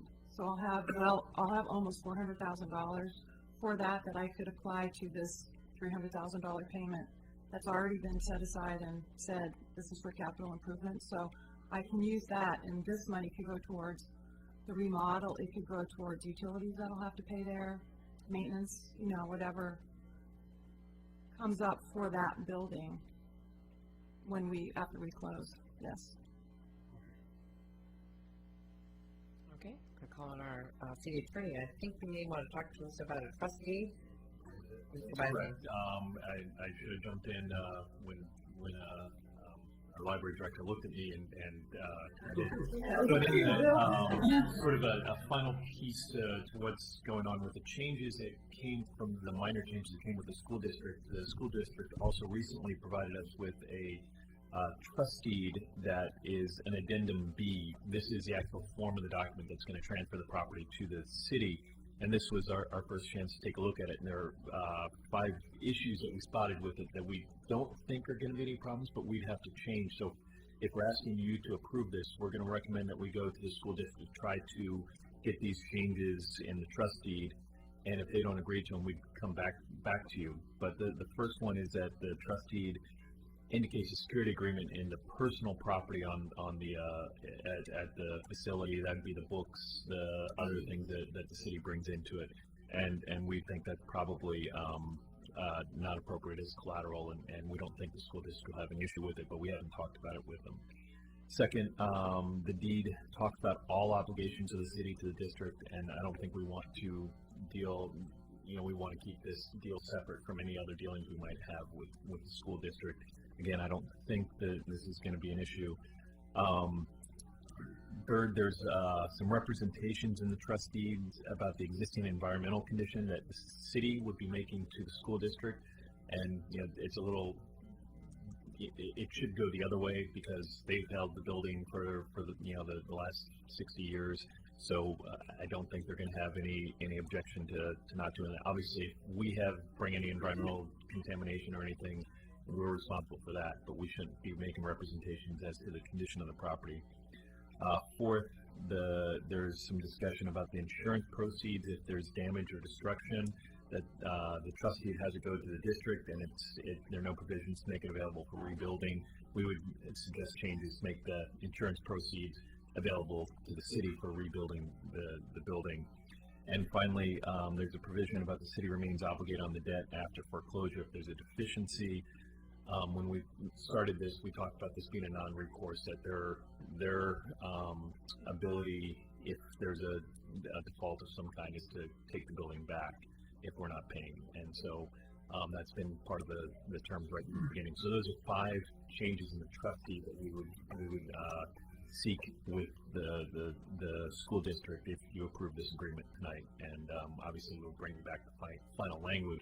But if we can get those changes, we would ask that you authorize that the city enter into this agreement. Okay, thank you. Other questions before I look for a motion? Commissioner West, you're there. Perhaps with our attorney here, you can, maybe Maureen can explain it too. I was under the understanding that we could not prepay this at all, the $300,000 per month, and how many installments over 19 years. So you're saying now on the 10th anniversary we can prepay, and are we forgiven the interest, or do we just prepay the whole $300,000? Answer the first question. The second one, I'd have to dig into it a little bit more. But yes, after 10 years, they would allow prepayment if that's where we want to go. So let's say, for instance, within 10 years, the economy picks up. We pass a very small bond, and we're going to do a remodel. So we pass off enough to pay the indebtedness off, and that's. And at the same time, even if that happens 3 years from now, we can always put it into a dedicated fund and use that to pay it off. But previously, that was not allowed, so that somebody renegotiated that. Yeah, we've been pushing for the ability just to have that flexibility. That's great. That's another plus. Is that it? Yep. Okay. Want to make a motion? Yeah, please. Commissioner. You have something else to say?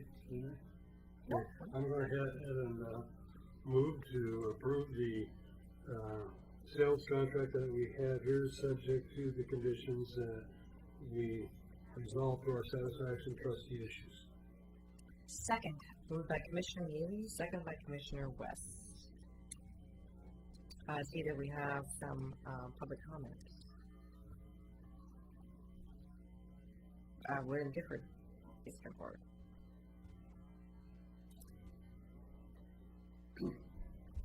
As we have a motion on the floor, I assume you'll keep your comments to motion. That's the idea, right? Thank you. Mayor and City Commissioners, I just heard some new information that I needed to comment on before my other comments, and that is the idea of the district receiving lease money. I just want to make sure that that's within the charter of the library district. I sure hope it is, but I don't know if there's any limitations as to how the district can earn money, but that's different than it. I would want to make sure that we don't get caught someplace and somebody say, hey, you can't be leasing out your assets. But I just want to make sure that that's covered. I appreciate that. And I haven't looked at that. Certainly the district won't be receiving money, but whether our additional income might affect. I just want to make sure that that's looked at. Secondly is the concept of phase 2. This is the first time I've heard a price tag on that. Phase 2 would be $10 million possibly for phase 2. Is this what you're referring to as a small bond, I imagine? No. I have no number in mind. Yeah, well, 10 million. Yeah, okay. I so have no that 10 million plus the 4 million sounds like about the same 14 million that I heard Commissioner Neely talk about if we had to build from scratch. I think that so those are those two comments.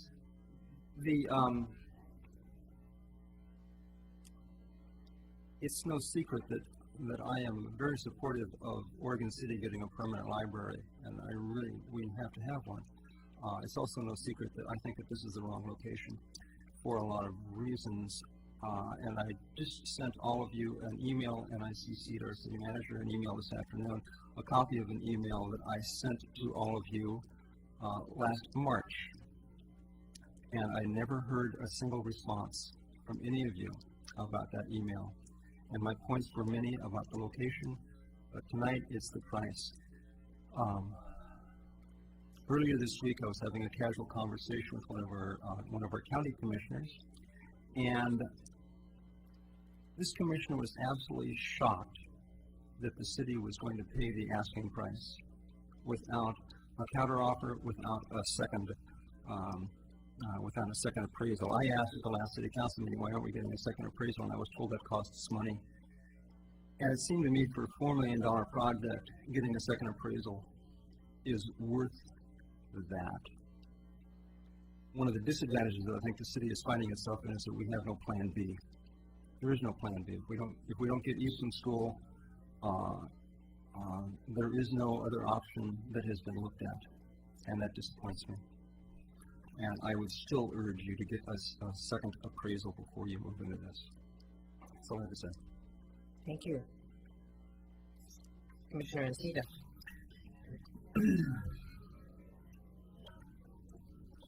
Let me begin just by thanking Library Director Cole for all the hours and hours she's put into this effort over the past several months, and to the good work of the Friends of the Library and the Library Board on working towards this. I've been pretty clear from the outset that I am not in favor of the price of purchase, and the new information that has arisen about the reversionary interests and the county's interests on this property and the limitations that would place on us making optimal financial use of the property to kind of offset that high price of $4 million for this property. Just makes this a very, very easy no decision for me on purchasing Easton School. It appears that the majority is going to proceed on this, and I will, if that is the direction that we take on this, I will work very closely with everyone to make this a successful library site. I can't, I'm sorry, it's just too much.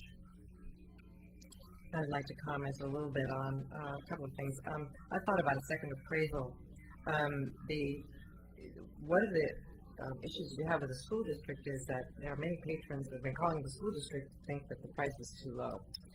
And that there's also probably, what I've heard from other real estate agents who talk to us, is that there's a 50-50 chance that the price could be higher.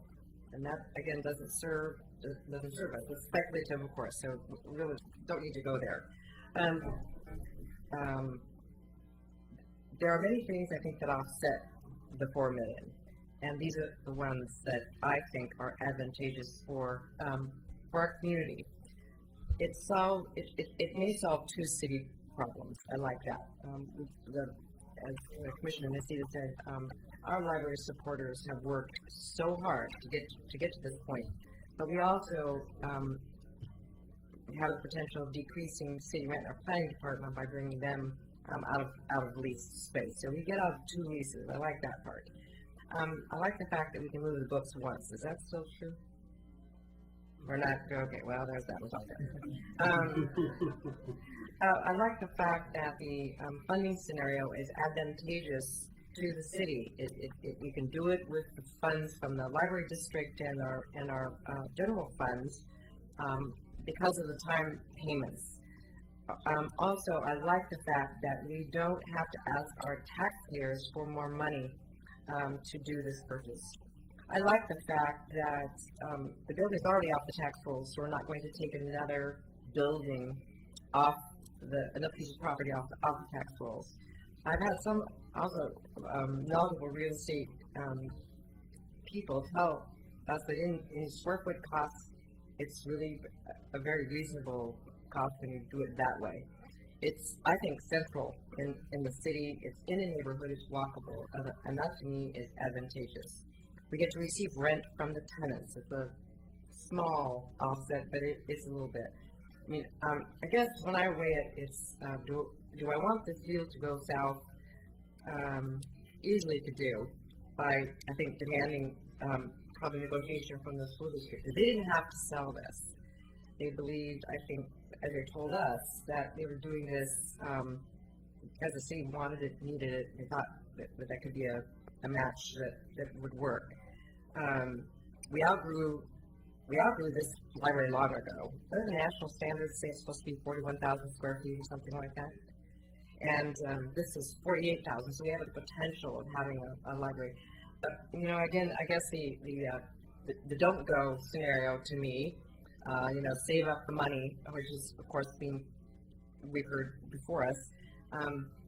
I don't know, I see the library as a service that's so basic in the community for people who don't have resources, for students, and especially now in this market, job seekers. And I hope it would have to be at Easton for only a very short time because it will be substandard there. Carnegie, what did I say? Easton. Oh yeah, Carnegie. Thank you. I'm glad you can all. Thank you very much. Yes. So. Yeah, right. I know. Long night. But so, and I like the fact that we're getting 2.9 acres. There may be some limits on the use, but it's, I can envision that could be parkland in an underserved area. And again, I don't think we've begun to explore what all can happen on that site. So, price is of course a little quibble, but I think to me, those are 10 things that are really on the advantage side to, taking this deal. So, where I am. Commissioner Neely. The one thing I guess I would say that I disagree with Ken, it is no longer central to the city. It is not in the area, in the middle of the area of the population is going to serve. So it's not central. It's not where I would have wanted to see it. The fact of the matter is, we're losing our location. We don't have another alternative. The concerns I think that Commissioner Nocita has is that the property cannot be used for private use. We cannot sell it for the building of any construction. I agree with Commissioner Norris on this issue that the area is tremendously underserved in terms of any recreational park. I'm hard pressed to think of a decent one that's in the McLaughlin neighborhood. There are open space parks and so forth. Ladderette Park, where we've got deteriorating tennis courts and some basketball hoops and so forth.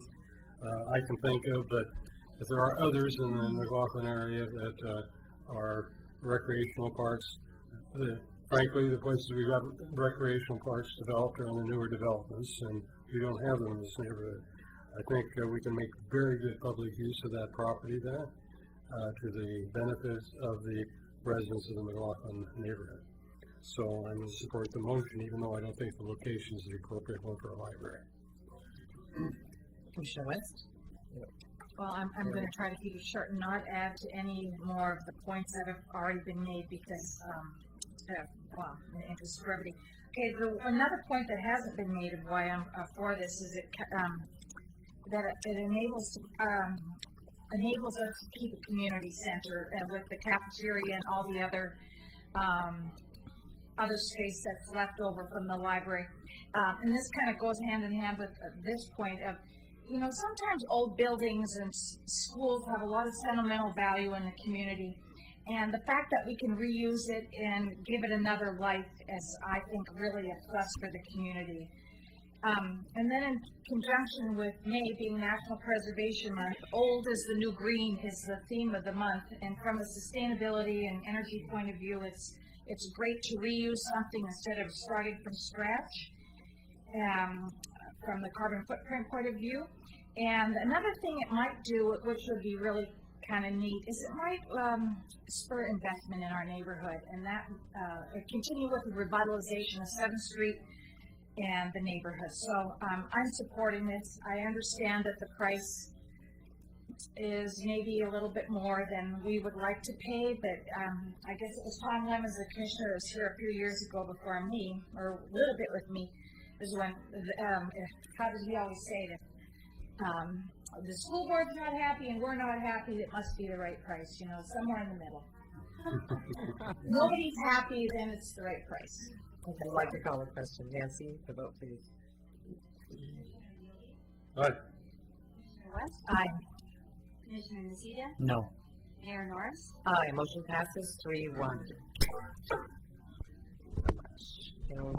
Commissioner Smith will rejoin us. Okay, next we'll take the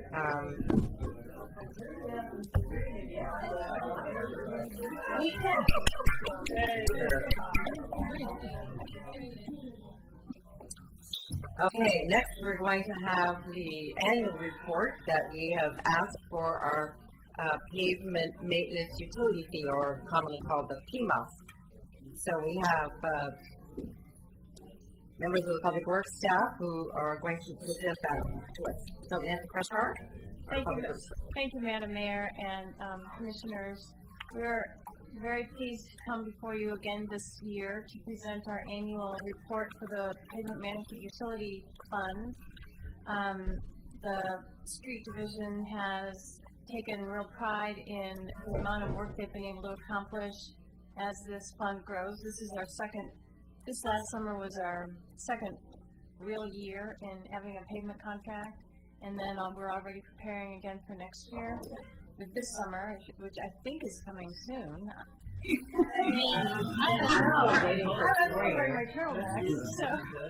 I also wanted to take this opportunity to introduce you all to Matt Collison. You want to stand up yet?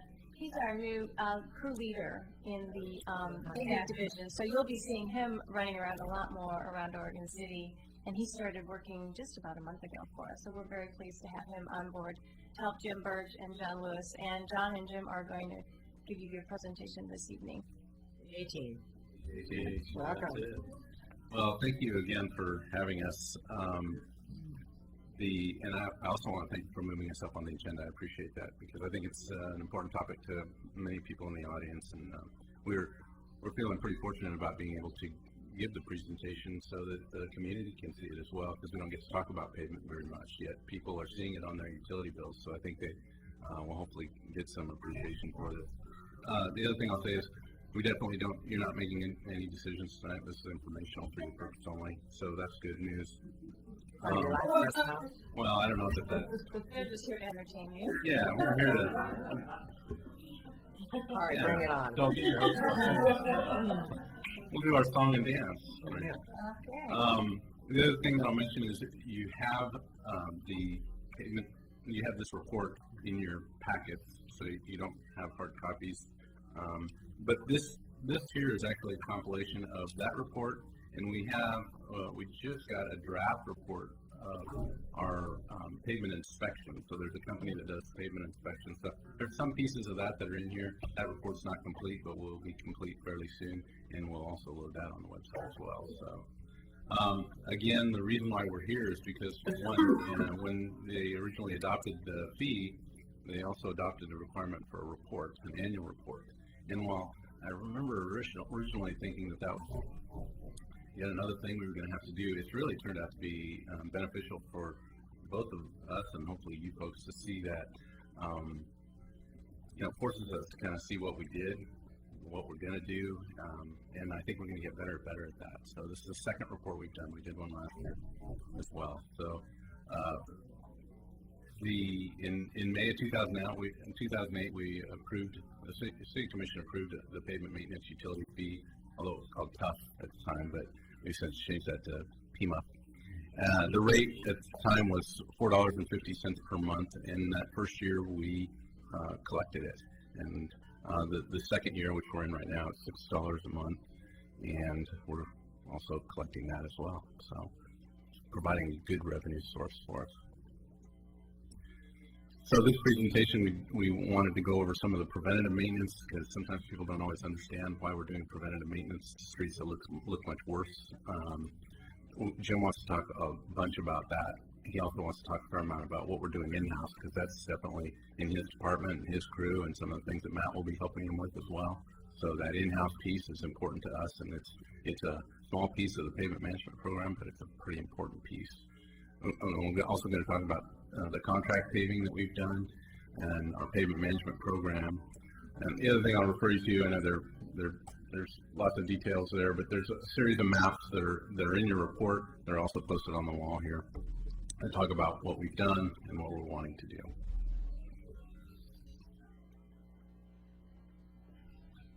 I think I got that. So Jim's going to go into preventative maintenance. We've got several different applications of preventative maintenance that we go through, and one I wanted to talk about is slurry seal. This is our third summer that we'll be doing slurry seal. It's an important part of what we do, and we tend to target streets that are about 10 years old. Sometimes that confuses people because they're driving over really bad roads to get to the streets that look like we're doing them. But it's kind of a first line of defense with the streets that get that UV protection breaks down and that top layer starts going bad, and you can kind of see the contrast. in this picture here. Last year we spent about $85,000 doing a slurry seal through a contractor. And we've got a list of streets that are on those maps, as John pointed out, and I think are in your packet as well. Tends to be the newer 10-year-old subdivisions.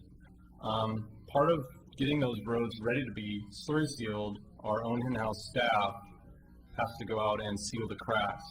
We want to seal up the bigger cracks before they go in, and the slurry seal coats the small cracks. We've got a really good staff of summer help, talk about a little bit later, but they've allowed us to really target our work, really get a lot of work done, and these are, generally speaking, college kids that make about $10 an hour, and we ride them hard, and they respond really well. So we've had really good luck with them. Part of what we do with the Crack Seal program, even though we hire a contractor, is public outreach. I know that's one of the things that we talked about, and you folks talked about when you approved the PMUP, or TUF back then, was, you know, that outreach to the public. One of the things that we've done, Kathy Griffin has helped too, is putting our slurry seal projects on the web, trying to get that information out to folks. It's always a disruption no matter how many notices they get. The contractor gives them notices. We give them information on the website.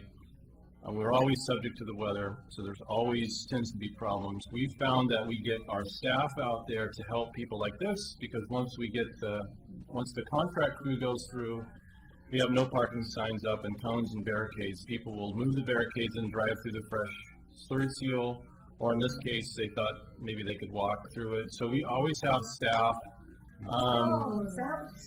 Yeah, they put down some tinfoil and started to walk across the street. And so it leaves footprints, and people will move the cones and drive, even though they've gotten notices.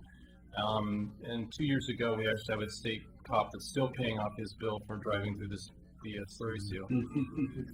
So it's part of our public outreach, and we try to make it easy for the public, and we kind of have to protect the product as well, and that's always a challenge. Our in-house paving and milling, we've been pretty successful at going out and doing what I consider to be needed repairs. They're maybe not necessarily a contractor type thing. We may not have the money for a contractor, but there's some things that we've been able to do.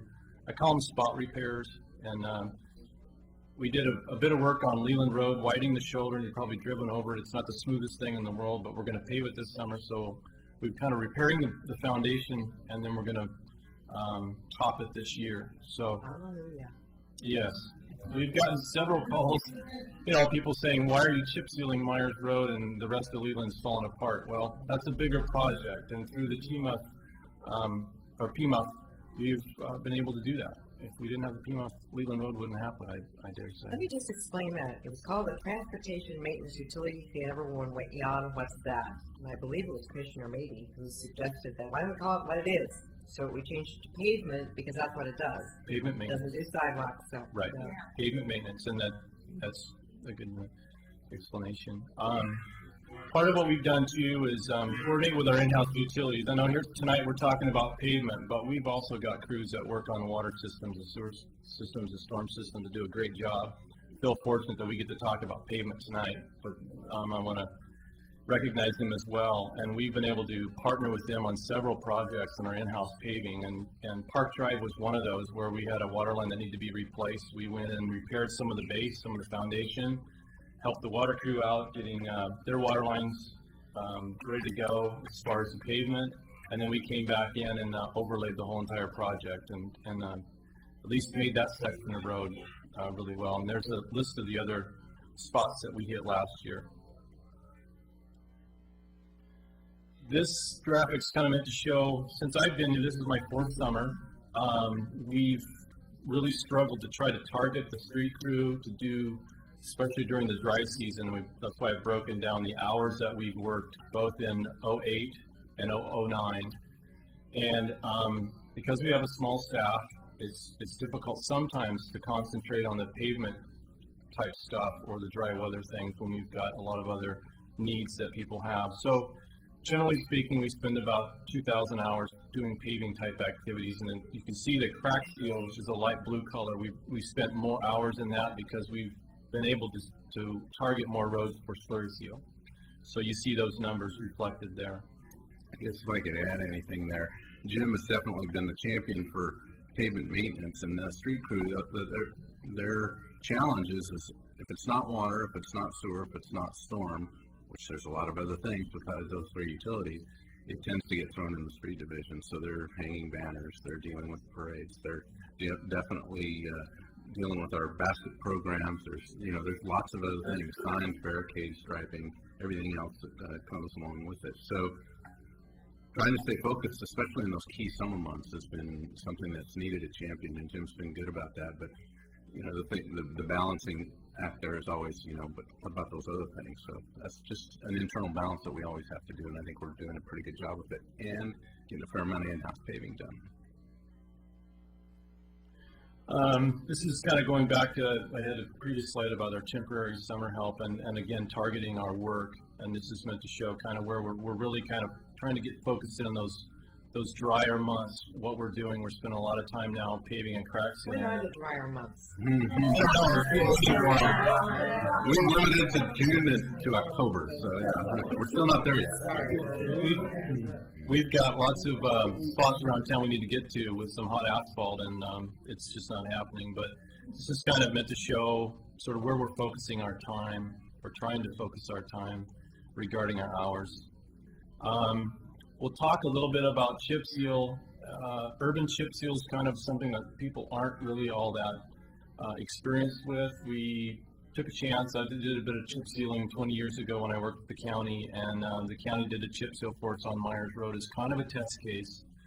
It was a road that gets a lot of traffic, as you know. We went in and crack sealed it and did a little bit of spot repair, but it needed something else. Otherwise, it's just going to keep deteriorating, and then we probably couldn't pave it. So we did a chip seal. It's wearing pretty well. Some spots around the apartment where it's shady. It tends to lose some rock, which we kind of anticipated. But it's a really good, inexpensive application. Again, preventive maintenance. It's not going to save the road forever. And we're looking to do a little bit again this year on Warner Parrott, a little bit on Malala Avenue, and on Lynn in front of Mount Pleasant School.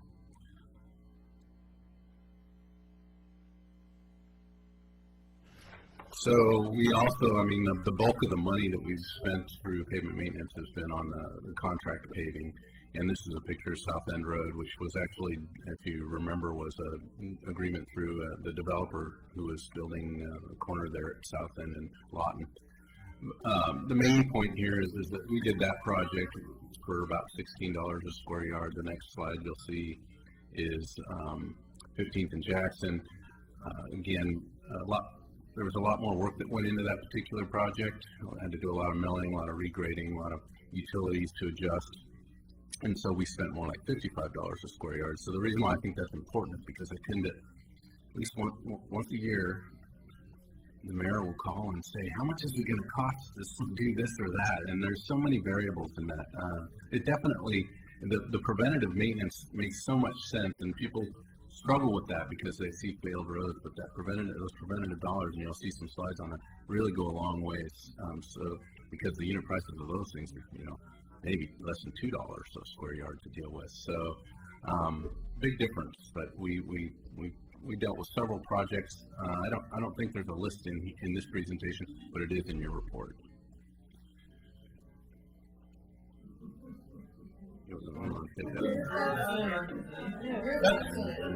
I just pulled that up. I thought it was funny.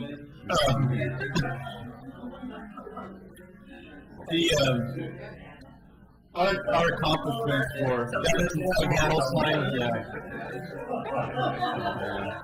that might not be too far off. Back to David. Yeah, back to David. I think one of our accomplishments, we kind of took a chance. Nancy and John believed in me as far as going for a sort of a pilot project for the urban chip seal.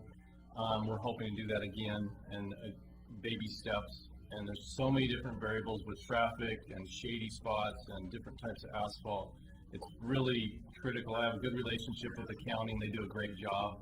And to really look at what we need to do with the roads to prep them, and we'll be seeing some of that preparation work before we chip seal those roads. The slurry seal is one where we get some phone calls from people who maybe don't necessarily understand. They definitely don't understand maybe while we're doing their subdivision and the road they're driving on to get to their subdivision is falling apart potentially, but again, it goes back to that cost per square yard and the preventative part of it. Some people see the rock, there's a little bit of rock loss that's just part of a slurry seal, and have questions about that, whether it's a faulty product and so on. And so we always have kind of mixed reviews and lots of questions regarding slurry seal. We've done a lot better job with our in-house coordination, partnering with our water line people and storm and sewer, and I think that's worked really well. Again, we've targeted our work. We're scheduling our work a lot better during the summer months.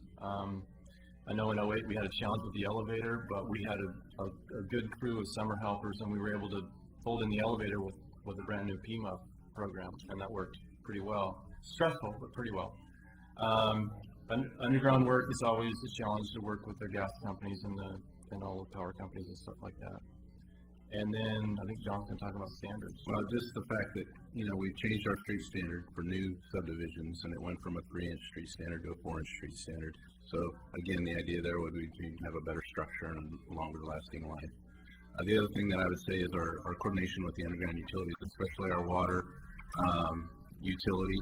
Like for instance, the work that's on Lynn and Fifth. I don't know if you noticed that, but we required of that project that it would be a full lane mill and cave, and that's stronger than what we've done with just a trench patch. So we're not counting that. That's not PMOD funding, but it is pavement against in a lot of ways, because some of those places, the reason why we had to do it that way is because pavement wasn't that great anyway.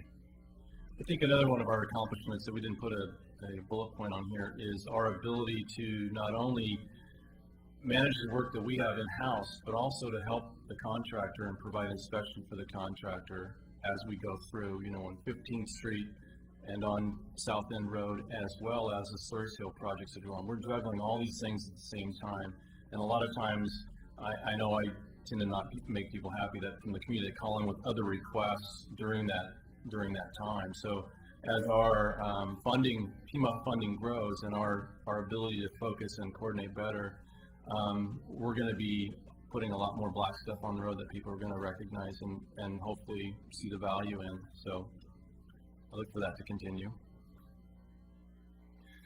Okay, so here's some of our, these years we did inspections. So we just completed an inspection in 2010. We had a consultant come in, and it's the same consultant that's done it historically I had the last 3 inspections. So our PCI, despite the pavement utility fee, appears to be dropping. I think, some of that's related to the fact that, the original recommendation was on the full $1.5 million a year. Although I'm not, I think even when we looked at that, we looked at just keeping our PCI flat and not necessarily increasing that. Trying to, the other thing I'll point out about this slide is the deferred maintenance liability. That's basically if we could spend if we had all the money in the world, how much would we need to spend to bring our PCI up to in the 80s, the lower 80s is where the program, the program that we use to kind of do some of this long range planning seeks that score of 80. So it basically in 2004 said we needed to spend $11 million that first year if we wanted to get our PCI up to an 80. Now it's looking more like 17.2 million. Big numbers, but I think, we're making gains. We're still holding an average in the kind of a good category. So, I expect to see as we continue this program, we're really into year 1. I mean, the first year was, we got it late in the game and we didn't pull it all together. But again, I hope to see improvements in the future. If I might interrupt at this point, is the inflation that we see here inflation due to inflation, or is there something else? There is a calculation for inflation. Some of it's also just due to deterioration where we're not catching up. Right. We're not spending enough money annually to catch up. So these are a couple of slides out of that draft report that I was talking about, but I did like them. Basically, the pie chart on your left is saying that 43% or 47.3% of our system is in a good category. That puts it at about PCI 60. There's 20.7% that's 60 and above would be good. You know, we've got a lot of streets that are better than 60, but so 47.3%, 20.7% are satisfactory. That my recollection of the numbers, that's like 30 to 60 PCI, and the fair to poor is 32%. So that's our system kind of evaluation. The maintenance needs and how much money we spend on that, according to the software that we're using, for that 47.3% of good streets, in the next 5 years, we need to spend $773,000 to keep that in that good category. 1.4 for the satisfactory, and 32.6 million for the stuff that's in the really poor condition. So again, this slide tells me that we definitely need to focus on that preventative maintenance. It's like, again, providing good maintenance to a vehicle, you know, keeps it a good vehicle. And that's what we want to be doing with preventative maintenance. And we may, you know, I think we need to stay focused on those streets that are in that good condition as much as we can. At the same time, trying to, you know, chew off the fair and the stuff that's in that poor category. And then the other slide just talked about arterials, collectors, and residentials, and where the funding liabilities are with those streets as well. So that's also a 5-year projection as well. This slide here talks, I was looking at this last minute and realizing it's actually 1 year out, I think. So that dollar amount that you're looking for a budget for 2010 is actually 2011. So we're not showing, even though the chart says it's 2010, we're not showing that budget year analysis. But this is showing our plan for funding. So over the next 5 years, we'll be spending somewhere in the way of $7.5 million. Our PCIs will stay fairly flat at 65. Our deferred maintenance, though, continues to climb. So you see it climb every year, and that just means that, you know, the system is suggesting we spend more money than we're putting at it right now. So we'll do our best to spend that money wisely. Get the most bang for the buck that we can, partnering with our utilities. And that's one of the things that I think we're learning from this is we've got a brand new water master plan coming online. We've got a brand new pavement condition survey. How do we marry those up together so we can get maybe some utility funds that are helping us with our pavement maintenance as well. And then the other slide is just kind of showing that deferred, it's another way of showing the same information. So it's just in a graphical form. Proposed streets, we mentioned Leland Road, Myers Road. They're probably the two streets that we get the most complaints about. They are both in troubled condition. They need some stormwater improvements, which we're planning to include in that. Some minor, they could use widening, but we're going to do our best there to get maybe some wider shoulders to accommodate some level of pedestrian activity along those streets. So those are our two main roads on the plan. Blue Ridge Drive we're going to try and get to as well. And then there's some chip seal projects, which Jim has mentioned. All those costs don't add up to the amount that we're collecting. We're planning to look at division real hard and start the design effort in that and save some of that money. Maybe assuming we don't have to spend it on Warren Milne, we'll save some of that money for Division Street in the next year's project. Yeah, part of this is strategizing how do you hit those really big projects with revenues of $1 to $1.5 million annually, and that's Division is a really good example of that. Okay. Commissioner Neely. On the chip seal, well, first of all, I'm going to answer Mr. Crusher on that question. You mentioned during the budget meeting where we had some kind of failure in the application. Was that a chip seal application?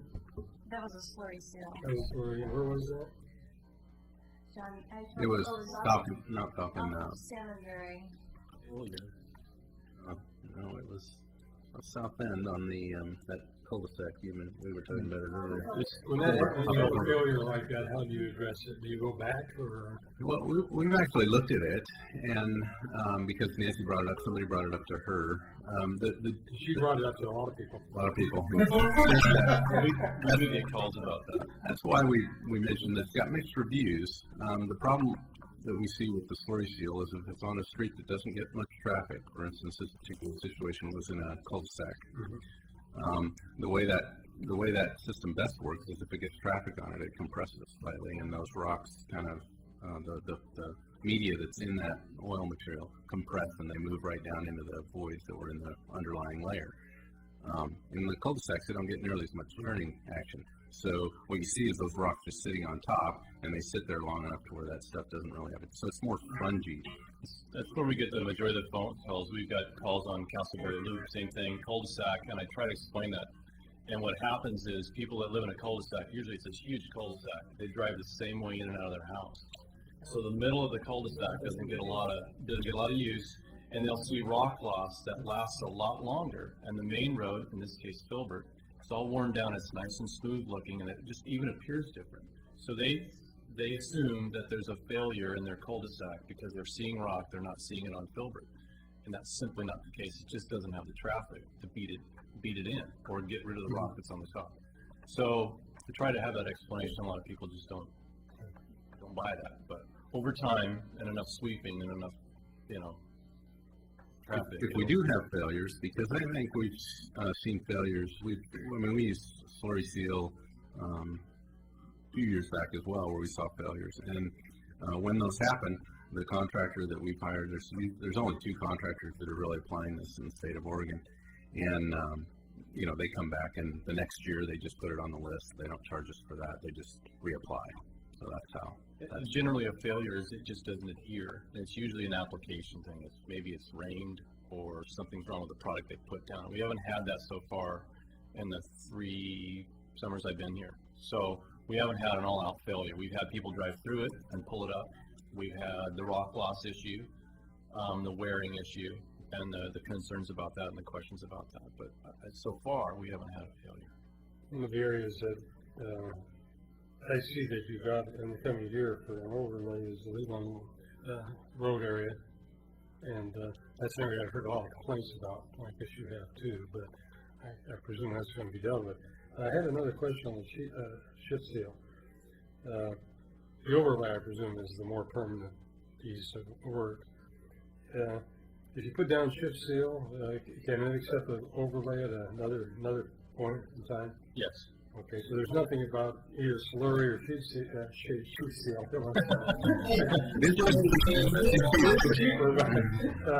There's nothing about it itself that would serve to form a base for a subsequent overlay.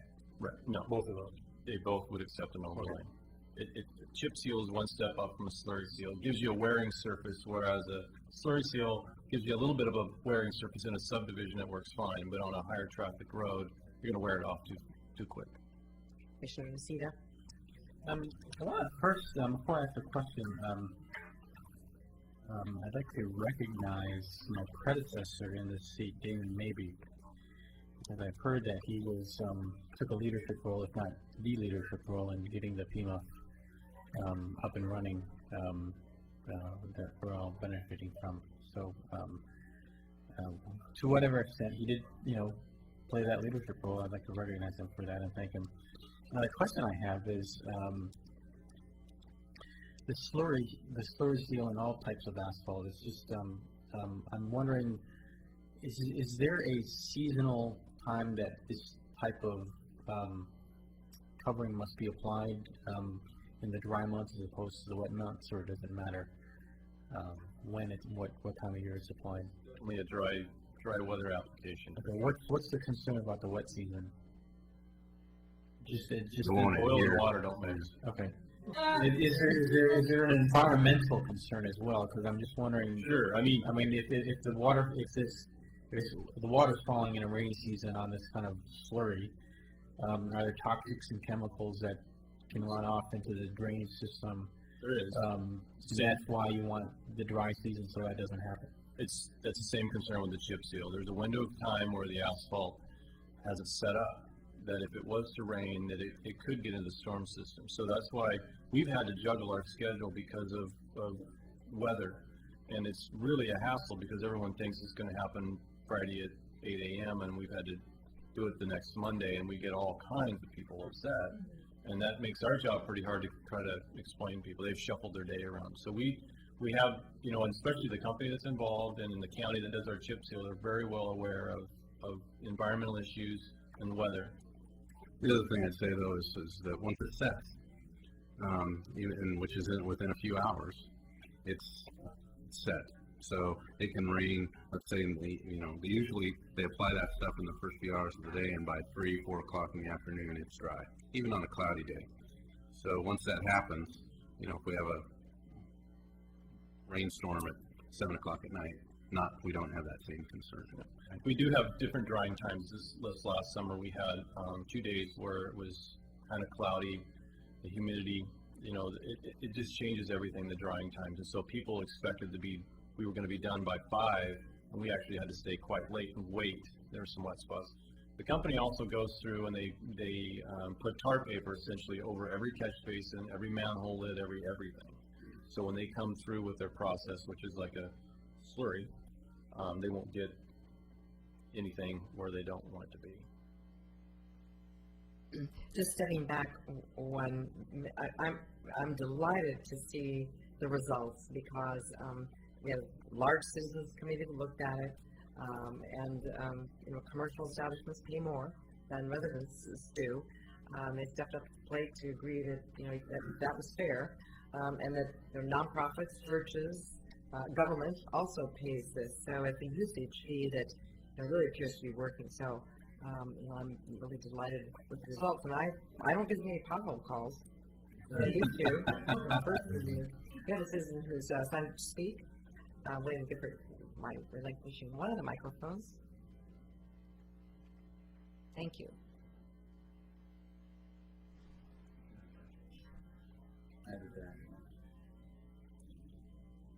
Madam Mayor and City Council, William Gifford again, still a citizen of Oregon City, but I want to speak now as the Secretary for the CIC, the Citizen Development Council, and first of all extend very sincere and heartfelt kudos to the Public Works Department, which in my estimation is as fine in the state as one could hope for, and certainly better than most, and I'm very, very proud of the work that they do, and I don't have enough positive adjectives to describe what a fine organization that they are, and what a good job they're doing.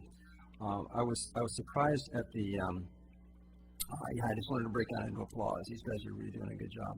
I was surprised at the comments about the citizen response to some of the paving, where they're moving barricades and walking before it's dry and things like that. And I would like to suggest that perhaps Public Works could. And as another side, I wanted to thank John Lewis. He was the guest speaker at the Caulfield Neighborhood Association last week and did a really fine job, very well received. But I don't remember that he spoke about pavement issues there, and maybe they don't have as many out there, but that wasn't really brought up. And I'm just suggesting that perhaps Public Works could reach out and forge a better relationship with the neighborhood associations before they do a project, to let them know, come to the neighborhood associations and talk to us about what your schedules are as to when you're going to be putting in new pavement work, and maybe we can stem some of this negative attitude, because it's such a visible thing. What does the city do for us? It takes care of our roads. I mean, it's very visible, and it could be nice PR work as well. But I would just want to thank again very much the Public Works for what they're doing for us. Thank you very much. That's the time period we've allotted for that. Are there any questions or concerns moving forward? Thank you very much. Excellent report. Glad to see us. Okay, now we'll move back to where we were. And so next we have Renata. Come forward and we'll talk about the strategic investment zone. Is there someone going to, Dan, are you going to, Dan Brentlaw? Good evening. I just wanted to briefly summarize where we are on this topic. Back in April 9th, we had a work session on the strategic investment zones. And what the intent tonight is to get some direction for Renata and her process that she's working with Clackamas County in terms of a couple of things. One is that Oregon City wants to participate in this program. And if we do, the second question is what is referred to as the community service fee. And let me explain that. If we somehow get a project in Oregon City that qualifies for this proposed property tax abatement program, which is a 15-year tax abatement, a portion of that money can go into this community service fee. It's determined through two factors. One is that 25% of the tax savings that business has a benefit of goes into this community service fee. And also 50% of the personal income tax generated by the business would go into the service fee. So it could actually be a fairly significant amount of money. And, obviously what process we use to spend that money and possibly reimburse some of the service districts that are impacted by the loss of property taxes is pretty important. So with that, I'm going to have Renata summarize the three options for that community service fee, and then we can deliberate over some of those. Thank you. Thank you, Dan. Based on input from Renata Mengelberg. Renata Mengelberg, I'm with Clackamas County Business and Economic Development.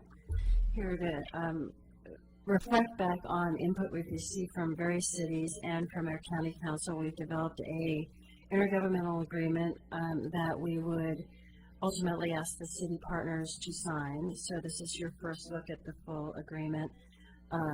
That would be coming back to you later in probably June timeframe. But the meat of it that you have a lot of input on is how you'd like to handle these funds. And we fleshed out three options that we had introduced to you at our last meeting and gotten more details around them.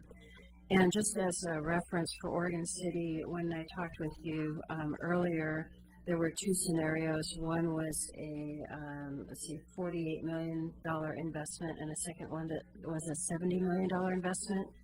The combined community service fee and income tax revenue share on the smaller investment would be $1.4 million over a 15-year period, and for the larger investment, it would be a $6.3 million pot of money that you would have influence on how it would be spent.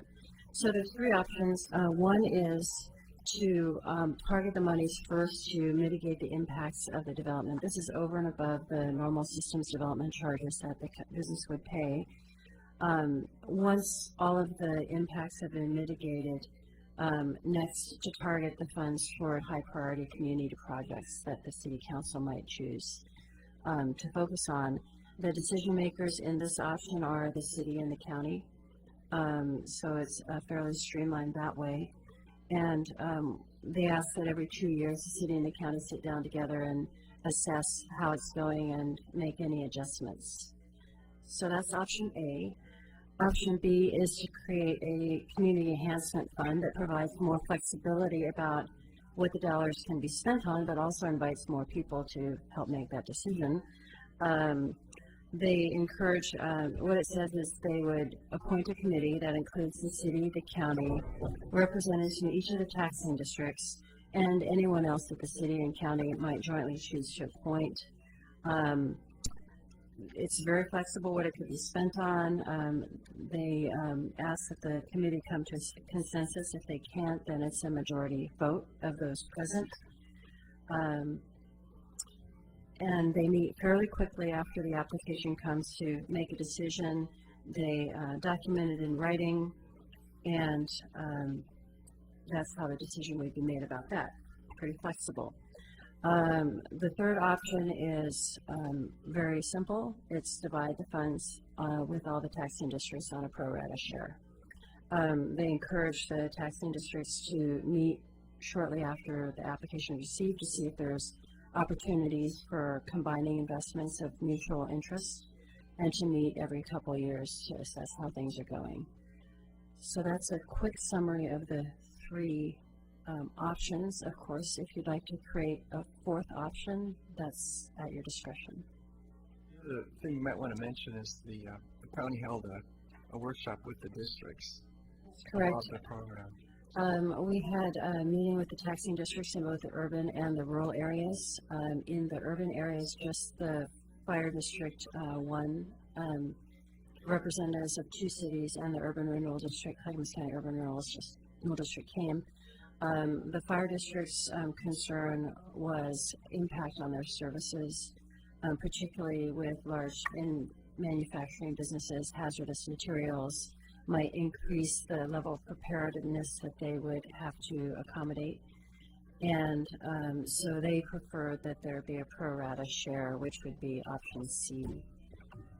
In the rural areas, the city of Molalla or the school district for Molalla and school district for Sandy came, and they also preferred the pro rata share.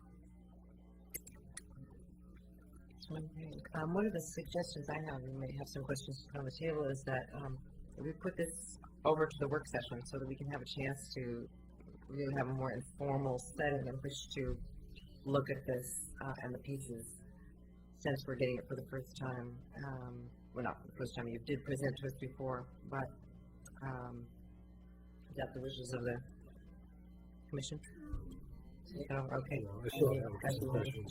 Yeah, if you have questions now, feel free to put those on the table, and then staff can be better prepared to answer them later. So, are you on, Commissioner Neely or Commissioner West?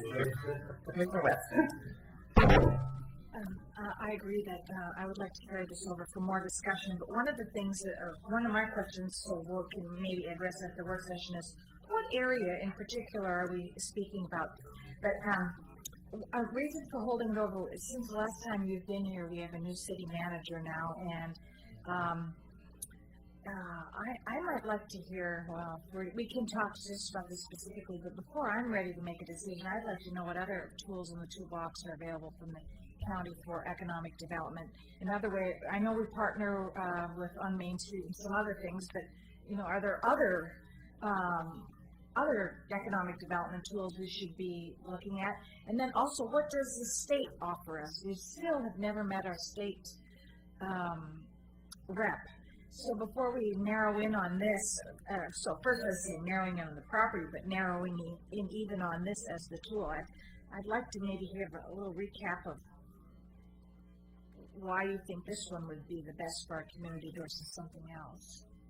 Okay, there's several tools that Clackamas County and its communities can take advantage of if they qualify, and we've explored the ones that are available for Oregon City. In the past, we had high hopes for the enterprise zone. Right, okay. Unfortunately, we're too well off actually to qualify for that. And so the strategic investment zone is the other major property tax abatement incentive that's available. And of course, there's energy efficiency subsidies through the Oregon Department of Energy. There's the Main Street program that provides a lot of technical assistance, as well as some energy efficiency grant dollars to help businesses become more efficient. Those are the main tools. They're at the state of Oregon.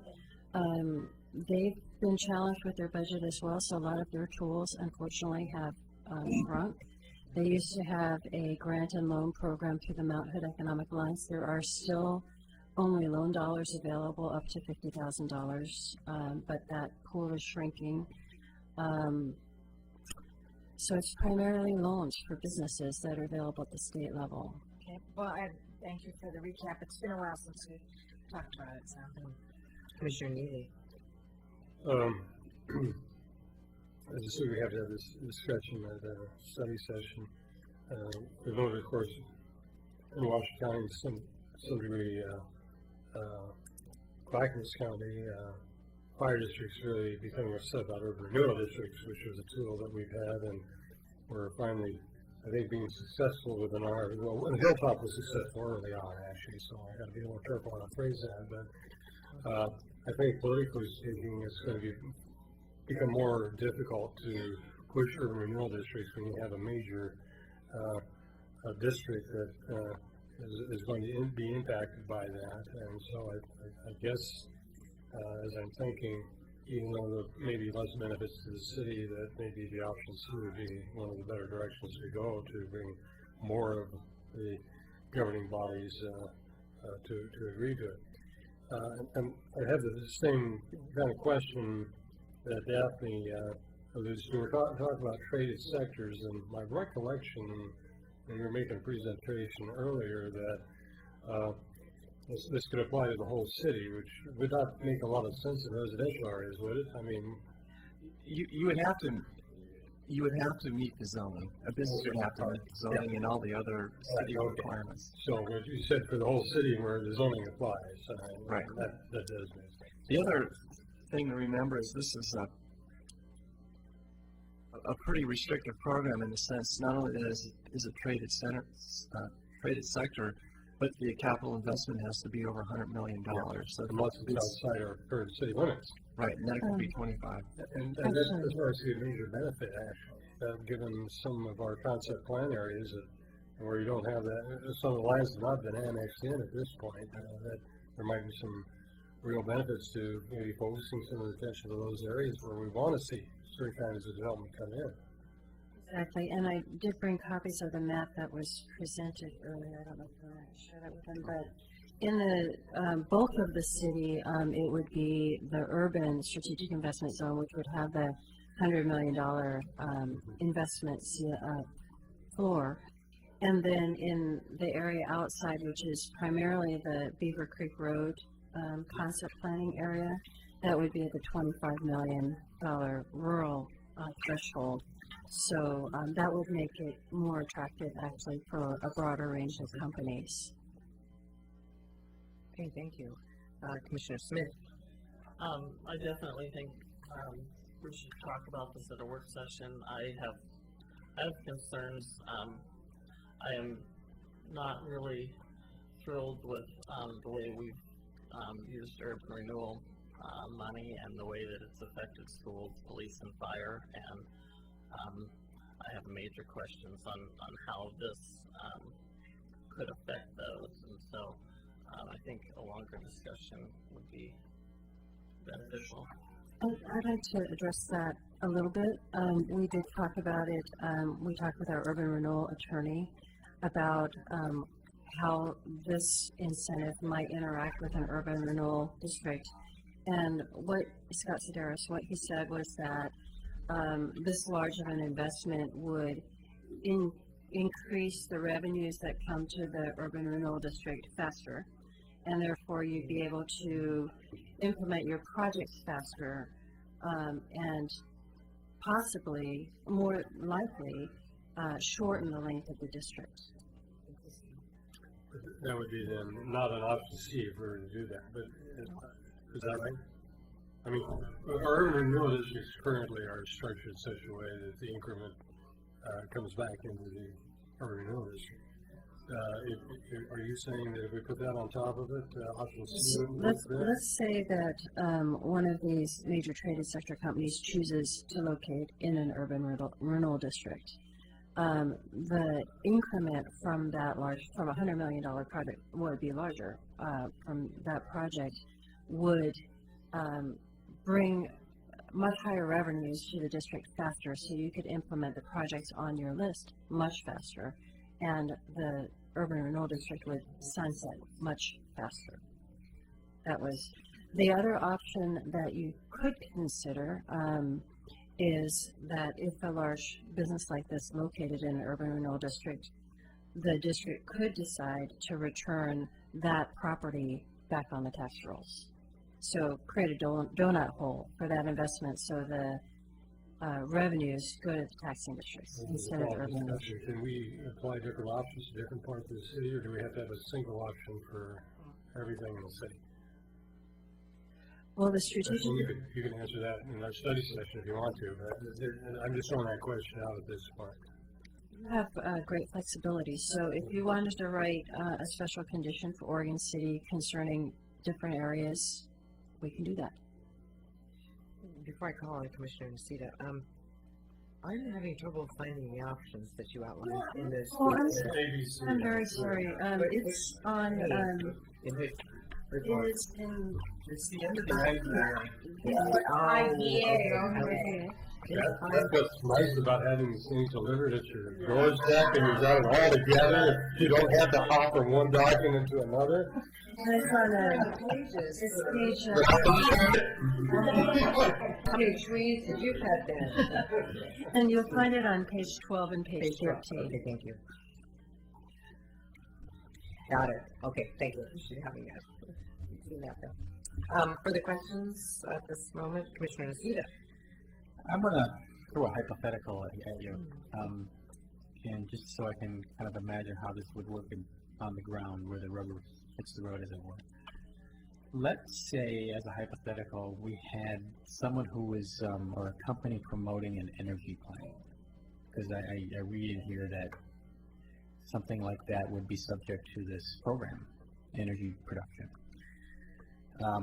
If we said, actually, what the definition of a traded sector company is if they produce a product that's sold outside of the region, outside of Oregon, preferably United States or international. So if they're selling, if they're creating energy that's being sold on the grid, that's being distributed very widely, then perhaps it's a traded sector company. If it's just providing energy for that facility or... No, I'm talking about something, a plant that we would hook up to a transformer in Oregon City and it would go off on the grid and potentially be used anywhere along the grid. Okay. So we have let's say we had an energy company that wanted to make that investment in Oregon City. The energy developer has never claimed a need for a tax abatement of any kind. But if we set up a strategic investment zone which is designed to grant such tax abatement, I imagine the developer would want to take that abatement, in their own economic and financial interests. And so, if we in adopting a strategic investment zone, wound up giving that tax abatement and foregoing, as it were, the taxes because we're giving an abatement, so we wouldn't be getting those tax revenues to use on services. And just as Commissioner Smith was saying, anything that taxes would normally go to. And so this energy developer would get this tax abatement because we have a strategic investment zone, whereas if we didn't establish the strategic investment zone, that developer still would develop in Oregon City because he's never claimed to need a tax abatement. And it just seems that in that hypothetical, we might be shortchanging ourselves to the extent that by law, because we're setting up this zone, we would have to grant that tax abatement because it's in the district, whereas if we didn't adopt the zone and the developer was always clear that they would build that plant anyway without the tax abatement, it seems that the zone would not be serving us because we would just be granting a tax abatement for an energy project we would be getting anyway, but wouldn't be surrendering the tax abatement if we didn't have the zone. That would be the fundamental question. Are you getting $100 million projects now in the city? I don't see them. Are you getting $25 million investments in the city right now without an abatement tool like this? I don't think so either. Not that I know of, not in the recent history. Commissioner Neely? If the developer had more than one project, I presume they could bring all those projects together under the $100 million effort. That is, it may be an immediate power plant, but it may be other things too. So, but it have to be the same developer in all cases. There can more than one developer combine all their projects together to make the application. The word developer is throwing me off a little bit. These are companies that are producing a product or a service. So you're talking about any single product or a single service? Well, it could be a conglomerate. It could be, same company. Same company. Okay. Just to follow up, thank you. I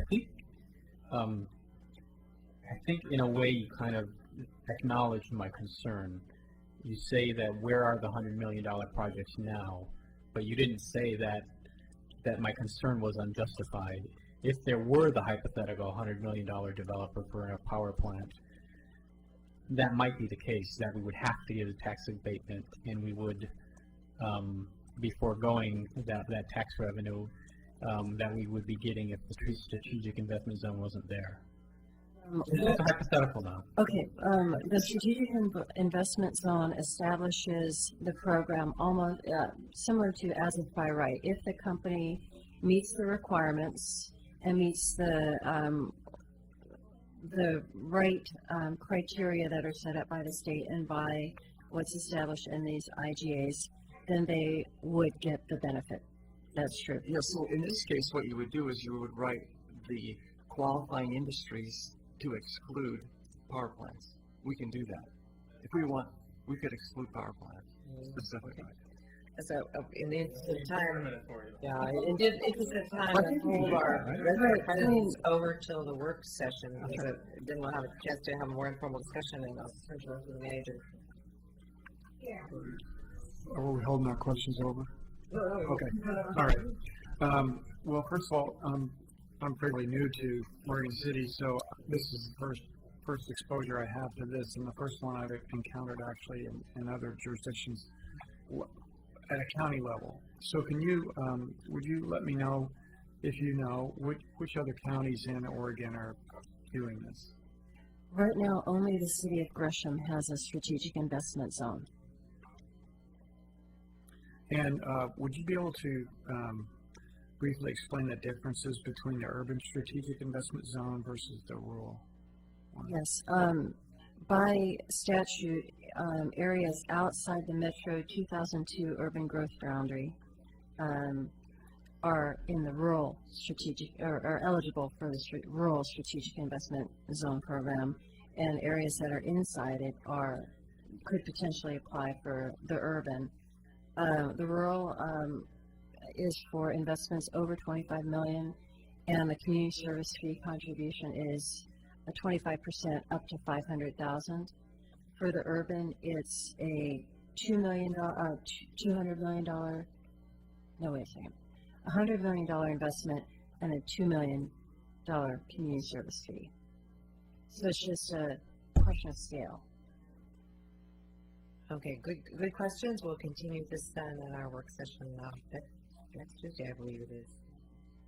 Thank you very much. Mayor, before we break, I would really like to see if there's a possibility of you or someone, other representative from the county sitting down with me and walk me through this program. It sounds like kind of a novel program for counties. I've seen cities do this, but not counties. And so I'd like to understand a little bit more of what's doing it, so I can maybe be prepared to make some sort of recommendation. Okay. Good. That would be really helpful. Thank you very much. Thank you. Commissioner West. In line with Mr. Frazier's request to have a little more time to get prepared and up to speed on this, can I request that this would not be at our May work session and it could be postponed till June? What really would be very helpful to me is if I could get the city's input on their preference before June 1st, because we're having a public hearing at the county, which is required in terms to set up the program on June 10th. And then we would incorporate any comments from the city into the final IGA that you could finally sign after that date. Okay. Thank you. Thank you very much. Appreciate that. We have a couple more items. 5-minute item is the second reading of Ordinance 10-1004, authorizing the beautification of the westerly portion of Main Street located south of Agnes Avenue. May I have a motion for adoption? Does this mean that we can only do 1 minute per commission? You don't get to talk on it. You just get to have a motion, though. May I have a motion for adoption, please? So moved. For the second reading, moved by Commissioner Neely, second by Commissioner Smith. Is there any comments? Mr. President, please. I apologize. I was in conversation with the city manager and don't have the ordinance up at a minute. And Monday. Okay, thank Monday you. being handed to you as we speak. Ordinance number 10-1004, an ordinance vacating a section of Main Street, Clackamas County, City of Oregon, City, Oregon. Thank you. Nancy, the vote, please. Neely? Aye. Commissioner West? Aye. Commissioner Smith? Aye. Commissioner Nocita? Aye. Mayor Norris? Aye, motion passes 5-0. Next, we have, it went down again. We have a discussion about the Clackamas River dredging project, which has currently gotten a little sideways. So for the report on that, Nancy Freshour. Thank you, Madam Mayor and Commissioners. As you probably have all heard through the grapevine, the Clackamas County contribution for funding the construction phase of the Clackamas River dredging project is uncertain at this time. We had thought that we were partnering 50-50, and we made the mistake of not entering into an intergovernmental agreement that formalized it several years ago, and now it's not in their budget. So I wanted to just remind you of the reasons why we were doing that project, so that you could think amongst you and discuss amongst yourselves whether or not it might be appropriate to postpone the actual dredging project at this time, or if you wanted to go forward with it and find the money within the city coffers. So one of the biggest driving factors for doing the dredging is to provide access to Clackamas River and to the Cove for the sheriff, for their marine unit. And they are very active on the Clackamas River, as we all know, throughout the spring and summer months, throughout the year for that matter. But in the lower lower flow seasons, they have a lot of difficulty getting out of the cove up the river because the water levels are sometimes as low as 6 inches. The other reason that had been brought up to us by the community members was that the water quality would remain better with a more active flushing of the cove that would be caused by more volumes of water getting in and out. And then we had also, back in several years ago when we had these public hearings, we also heard a lot from the pan fishermen. And there's a lot of recreational fishing on Clackamas Cove. And again, we wanted to maintain access for the recreational aspects of the cove, and then perhaps maintain that water quality. I do not personally have scientific knowledge of what postponement of the dredging project would have on impairment of the water quality, but intuitively it certainly makes sense. We have a permit. It took us almost 2 years to get our dredging permit, which, as we know from our fellow the Parks Department, they have gone through the same delays that we went through on the dredging permit with their dock permit. But we do have it in hand finally, but it does not expire until 2015. Yeah. So we do have some time to actually implement activities that the permit allows. And I guess I feel like we are spending as much as we possibly could from a policy standpoint using stormwater SDCs on this project. And we would need to seek funds from other accounts in the city's budget to complete the work with city funds. We also have some uncertainty about whether the sheriff is going to move out of the cove.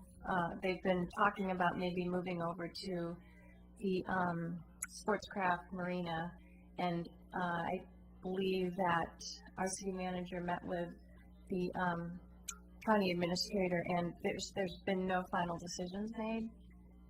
So we don't have that piece of fact to know that we would need to do it to maintain access for the sheriff. Nancy, I actually talked to him today, and I don't think anything official has been made, but the indication was that they do intend to move. So okay, within a year. Yeah, you did it within a year or two. So that's another. Right. I mean, it could be. But those are decisions beyond my responsibility. So the question is, we are ready to put it out to bid. I mean, we've got the bid documents ready to go, but we thought, oh, gee, suddenly with all of these uncertainties, would it make more sense to postpone it for a year or forever long as it takes for the commission to decide that this is still a project that they want to undertake and that we can secure complete funding for. And that's really what I'm here for tonight, because I don't want to put it out to bid without affirmation that we'll have funding to award the bid. So staff is recommending that we postpone the project. We have $125,000 allocated for it in the but That's it's, correct. but the cost is projected to be at least double. Yes, that's correct. So, what's the will of the commission? And that, it sounds like we need to garner community support and do a lot more work Well, on it. that's the other thing is I haven't had a chance to reestablish from the stakeholders what the sentiment is amongst them in terms of the importance of this project. And it would take some time, and we don't have staff to run out and do it in 2 weeks. It's just not possible. We had a lot of citizen involvement previously. We did. Commissioner. There was a lot of community support. support. If I would look, Commissioner, you. I hit my button 30 seconds after Mr. President started talking. Anyway. The fact is, although we made the application in the last few years, this has been a discussion point for years, Yes, it not has. the last 2 It years.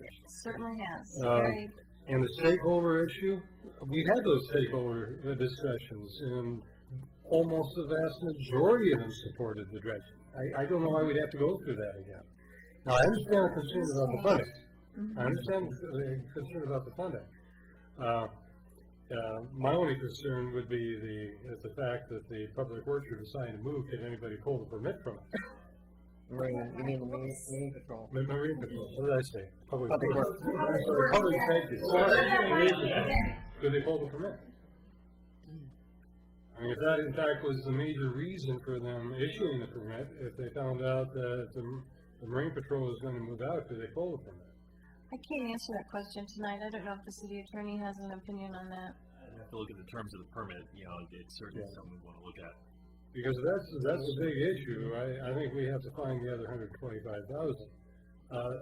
I don't know that you have to go through another public involvement piece. We did that, and I don't see why we'd want to go through it again.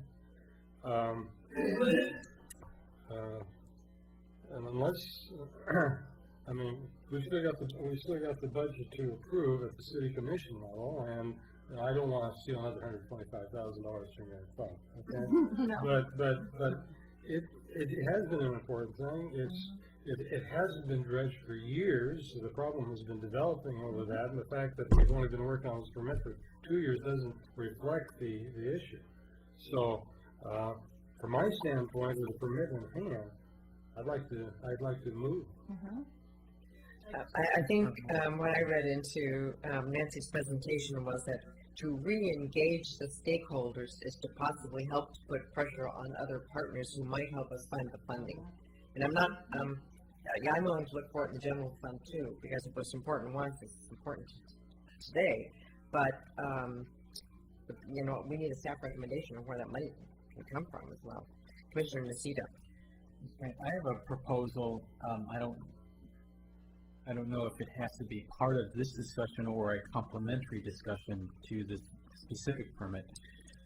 But in some of the discussions I've had regarding the cove and the dredging and the Clackamas River, and how after we dredge this, after we do this dredging process, what are the dynamics of the Clackamas River and whether this will just get desedimented again really quickly? Right. Okay.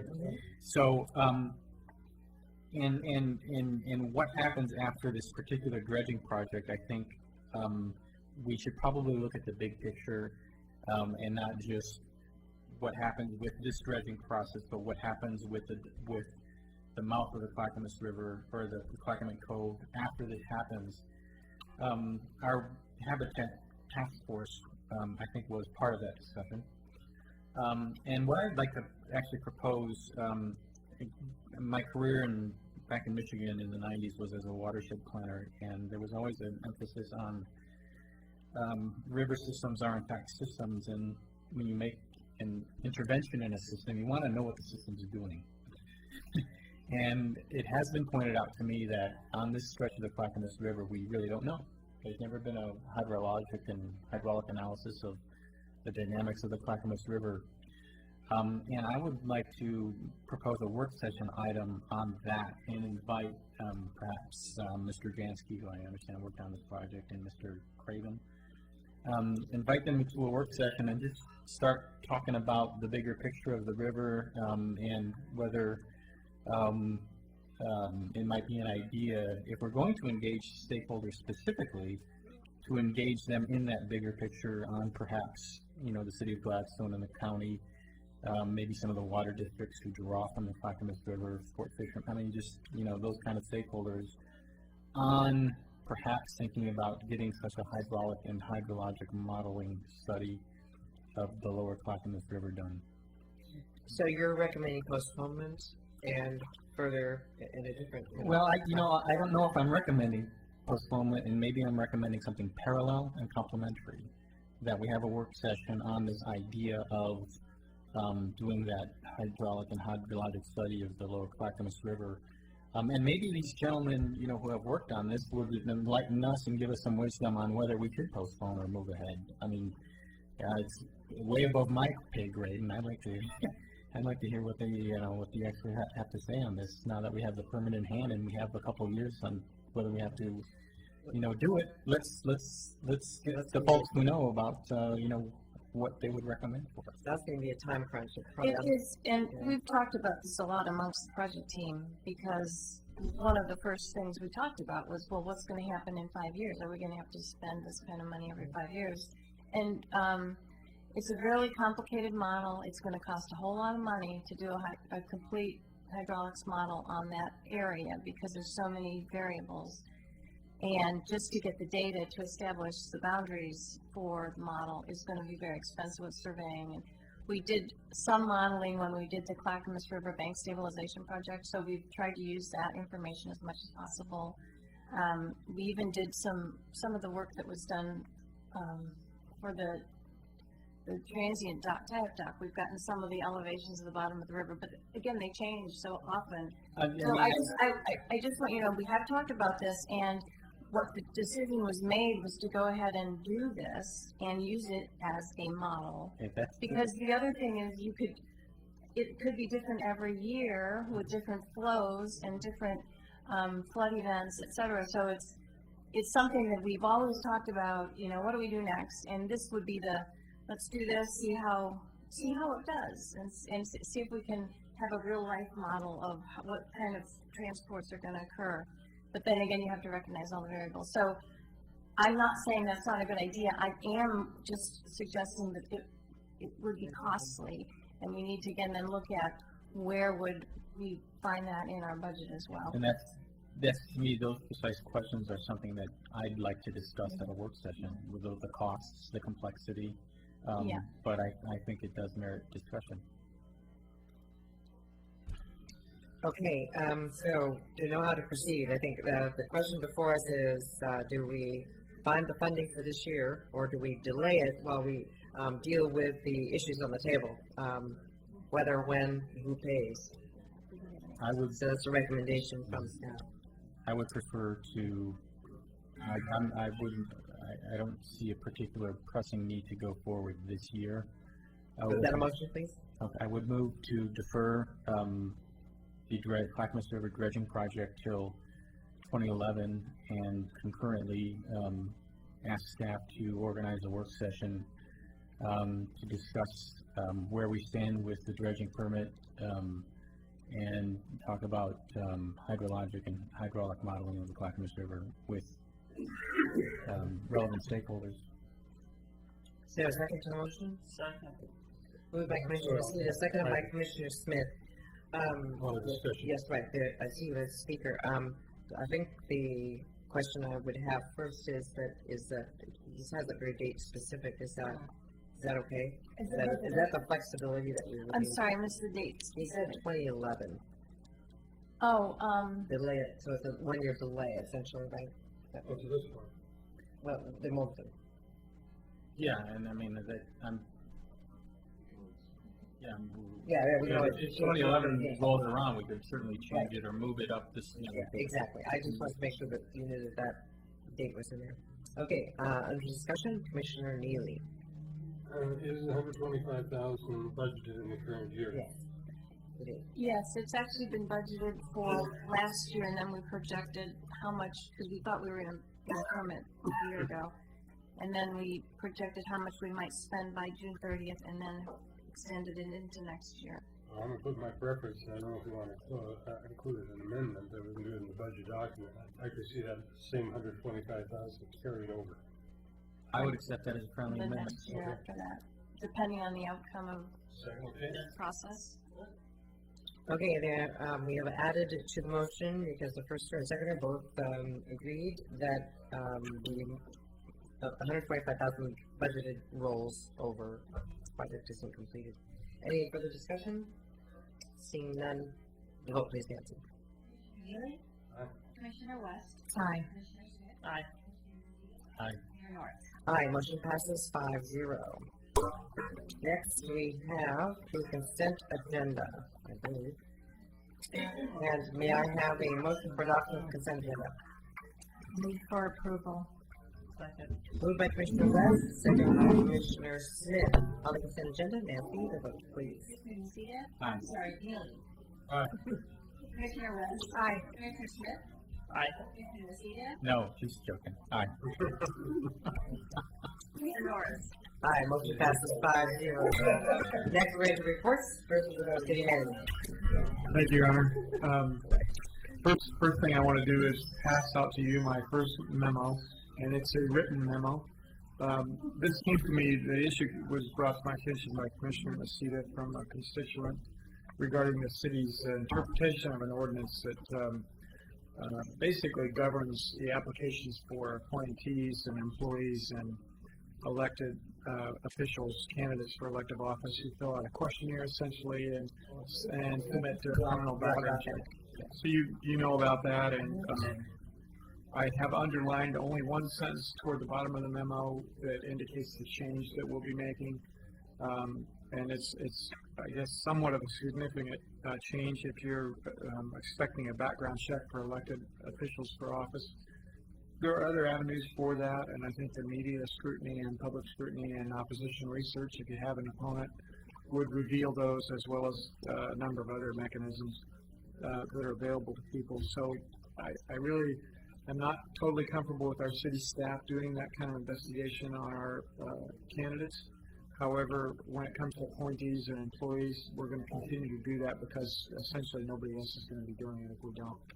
So the ordinance is attached as well as the email exchange. So let me know if you have any questions. I think it's pretty straightforward.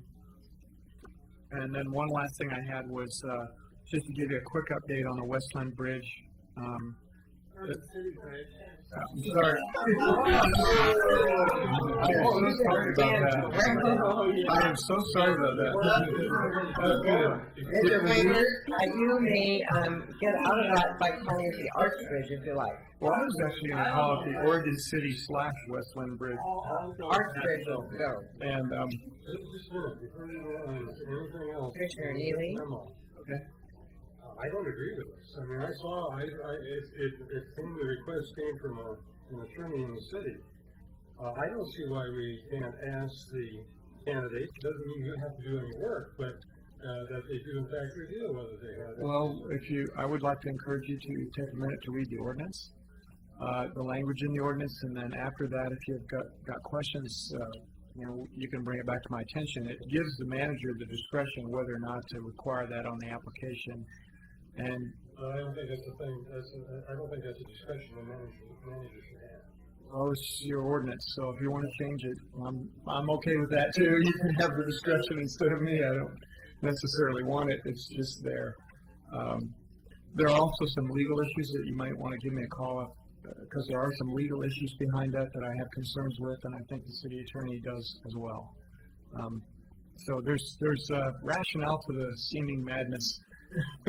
If you just talk to me about it after the meeting, I'd be happy to address that. Thank you. So, the Oregon City Westland Arch Bridge update. Bids have been received for the bridge rehab, and apparent successful bidders been identified. Necessary review will be done shortly, and a notice to proceed has been issued. ODOT's saying that they are pleased with the experience and expertise of the bidders. They're talking about 7 to 8 weeks before any work starts, and this notice I have from them is about a week old, so 6 to 7 weeks before that begins. inspection work inside the bridges, and the contractor staff will be working with ODOT.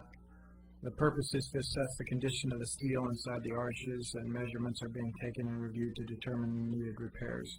There's going to be scaffolding the way it sounds, and so if you have questions, let us know, or you can contact Susan Hanson at ODOT, either one. That's all I have. Yeah, I wouldn't mind just adding on to that a little bit. I did reply to Susan Hanson and asked her for some of her time. We've asked for a few things, particularly regarding traffic control and signage in the downtown and at the Highway 99 interchange and at the 10th Street signalized intersection. And we haven't gotten, I'm sure that they haven't had an opportunity to respond to us. So I've asked her to reply to my questions and to perhaps come and meet with us again to address our concerns and questions. So we hope to have an ongoing dialogue. And I did hear that this came in quite favorable Yes, too. I heard that. So that's great. Yeah, that's good. Mr. Measure, you have two more items on your agenda. The report on fees for the Snack Shack design permit and the update on the Sportcraft boat renter. Thank you. Thank you. I was going to ask Tony Conkle to address the Snack Shack issues, and also the city attorney has an item. And then before we move completely off the memo that I distributed, one of the concerns, one of the documents that might be helpful to you is the state statute that I didn't attach, which sets forth the minimum qualifications. And because the state statute is less restrictive than our ordinance, that's what triggers my concern about the legal issues. So just know that that statute is there as well as the ordinance, which I did not include. We can probably get it pretty handily. We'll send that by email. Okay, thank you very much. Tony. Okay. Snack Shack, Tony. Thank you, Madam Mayor and Commissioners. At our last city commission meeting, we had a request from Mr. Park representing the Oregon City High School baseball team for a fee waiver for minor site plan and design review fees. In reviewing the code, 1750-290 of the Oregon City Municipal Code deals with fees and the land use applications. Sub C specifically addresses fee waivers. There's three situations. The community development director may waive a fee if a land use application needs to be submitted because of an error caused by the city. The second instance is an appeal fee may be waived in part or completely by the city commission if it's an issue of fairness for the applicant or the appellant. And the third is that we waive appeals fees for neighborhood associations if the appeal has been voted on and approved by the neighborhood association in a duly announced meeting. So those are the only three options that we have in our code for dealing with fees. So we don't really have the ability at the director level, manager level, or commission level to waive a land use fee for a land use application. So if we do want to fulfill the request, the funds would need to be transferred from a fund and paid in some manner to address the community development land use application fee and mailing labels. I would like to point out that we did receive a purchase order from the school to pay for the application, but they still did want us to bring this request before the commission for their consideration. Okay. Commissioner West? When we were recently we were talking about farmers market, and what kind of, was it just a permit or what wasn't in? It's a land use fee. They'll be having their planning commission hearing on Monday night. So is it a similar thing as this? I'm sorry, it's 10:36 hours later. Is it a similar issue as this? In terms of paying the fee? In terms of the three reasons that you can grant or not grant it. Exactly the same. So we did, in other words, then in the past, we did not grant farmers market the fee. Correct. Waiver. We did not, yes. The farmers market paid their application fee. I just wanted to know to make sure we were, consistent in our. And we're comparing apples to apples. Thanks. Commissioner Smith. I didn't mention this the last time, but we talked about this topic, but this is for the baseball team itself, which I think is using the old snack shack that the Optimist Club donated to them, and I would advise them that possibly going to the Optimist Club and asking for a donation to help on the fees might be appropriate. Oh, good idea. Can you deal with it that way? Any reflection? Okay, great. Sport map. Is your,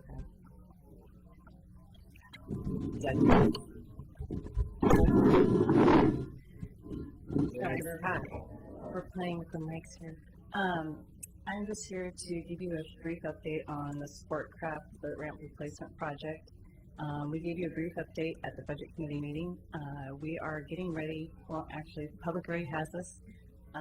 We sent it out in a commission packet, the memo that you have, and it was picked up by the Oregonian, so it is on Oregonian, OregonLive.com.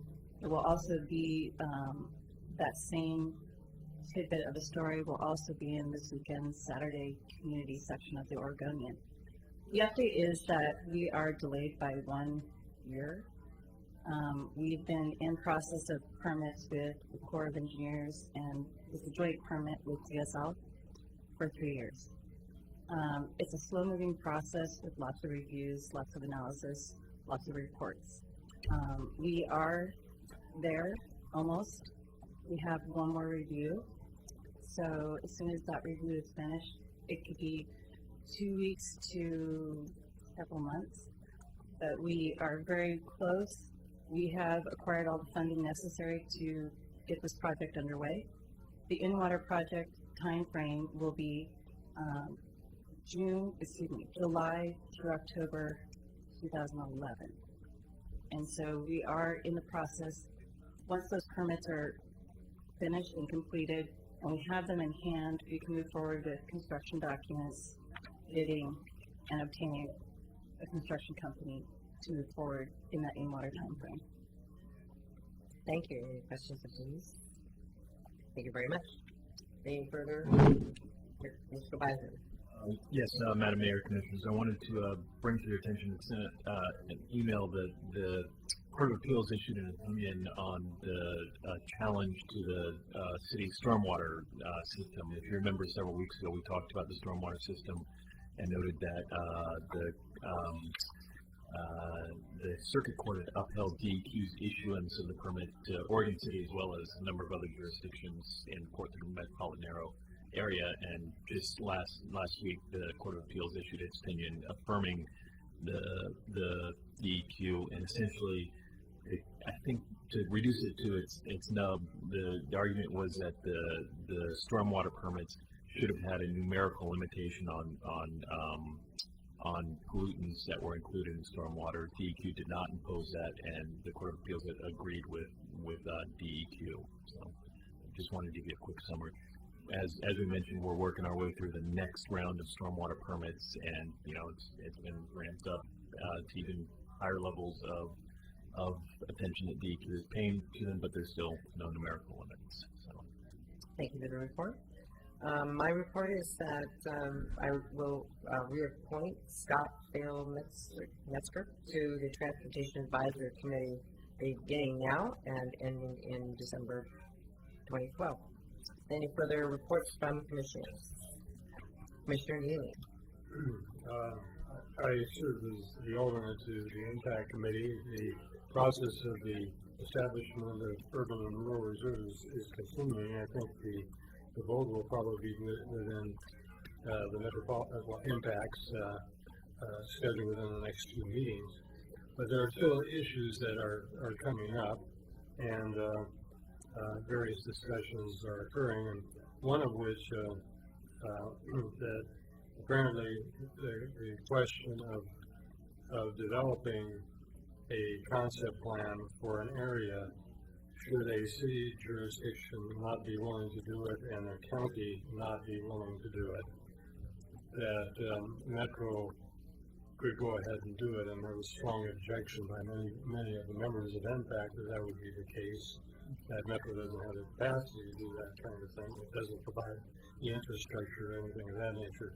I'm not sure that would ever become a major issue, but the counties are unwilling to add any more urban areas that are not within the city's jurisdiction, and the issue comes about. We were kind of the poster child there, Oregon City having voter-approved annexations. We are one of I think 4 in the area that do have voter-approved annexations, but we're the ones that the voters have been rejecting on a more recently within the last 2 years. If a city isn't willing to take an area M is designated as part of being a urban center, and the county isn't willing to do it, who's going to do it? Well, the answer apparently is going to be the feeling of, I think, the members of the Metro Policy Advisory Committee, it should not be Metro either. So, just to remind you that the process for doing concept plans changed. It now happens prior to inclusion in the urban growth boundary. So we did it after, and I think it makes the issues way more complicated. Can I, Doug, I misunderstood that. So the city shouldn't do it, or the city doesn't want to do the if the city doesn't want to, and the county doesn't want to. Then Metro should too.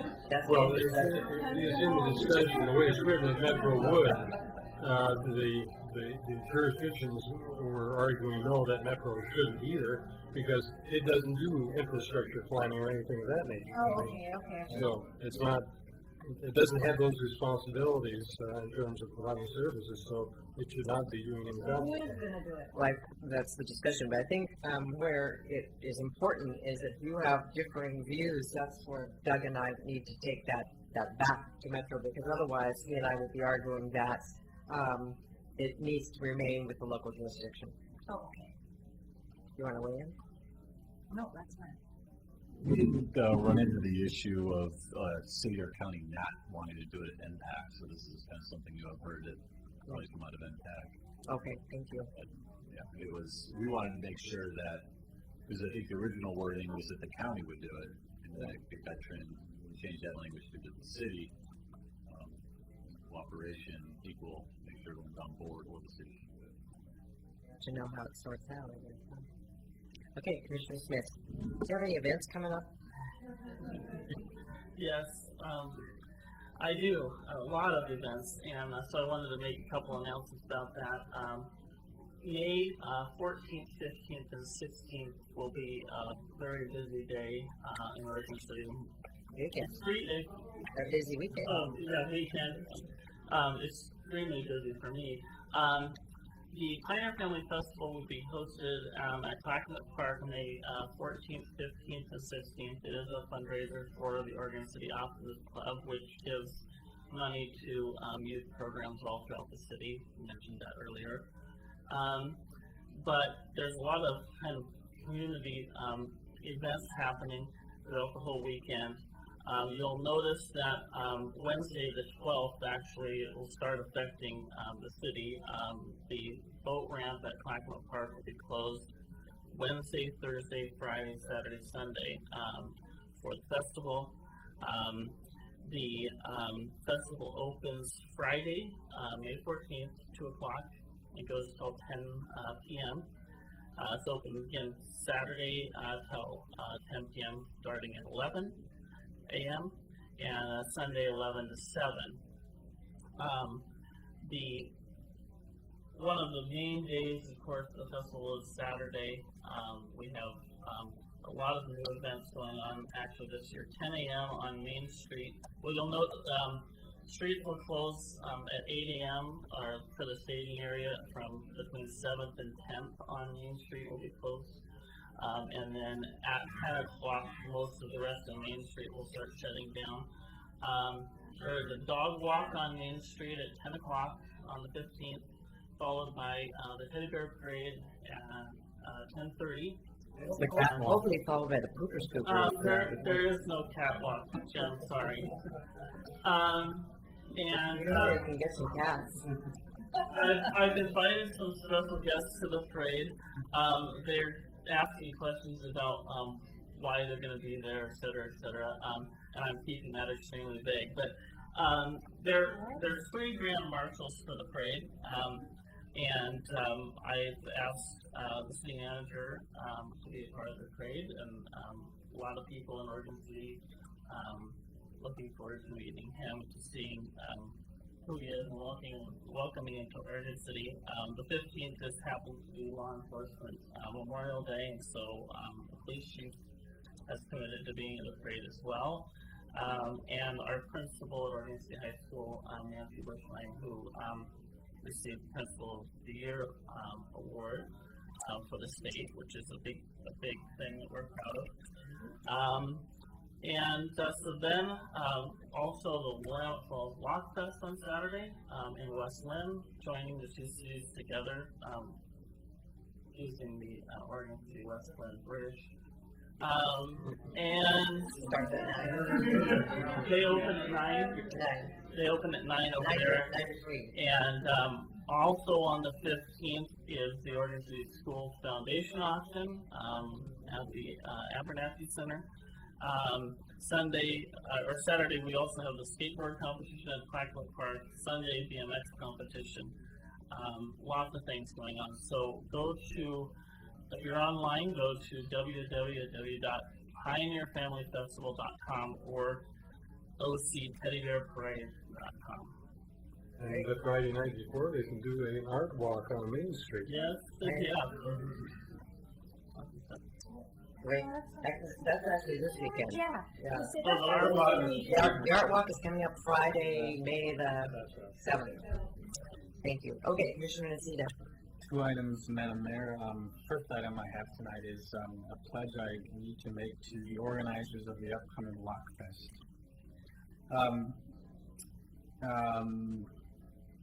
2 Saturdays ago, well, let me step back a little bit. A couple months ago, during my commissioner communication, I conveyed the story of a trip I took with some folks down the Willamette River from Salem down to West Lynn, and how we got hung up on some rocks in the Willamette Narrows and had to get the tugboats to come and pull us off the rocks and disembark on the West Lynn side of the river with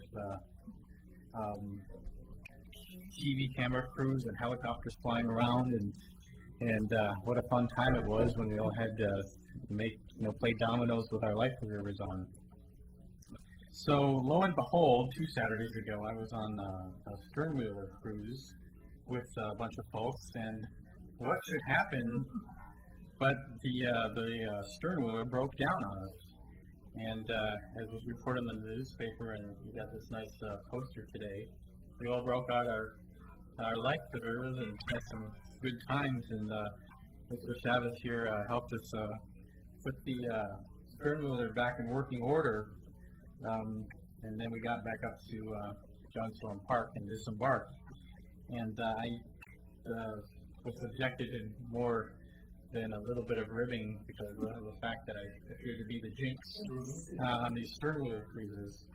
So I promised on that day, and I will repeat my promise tonight that when Lockfest happens in 2 weeks, I will not be getting out anybody. You're all free to sign up for flag now.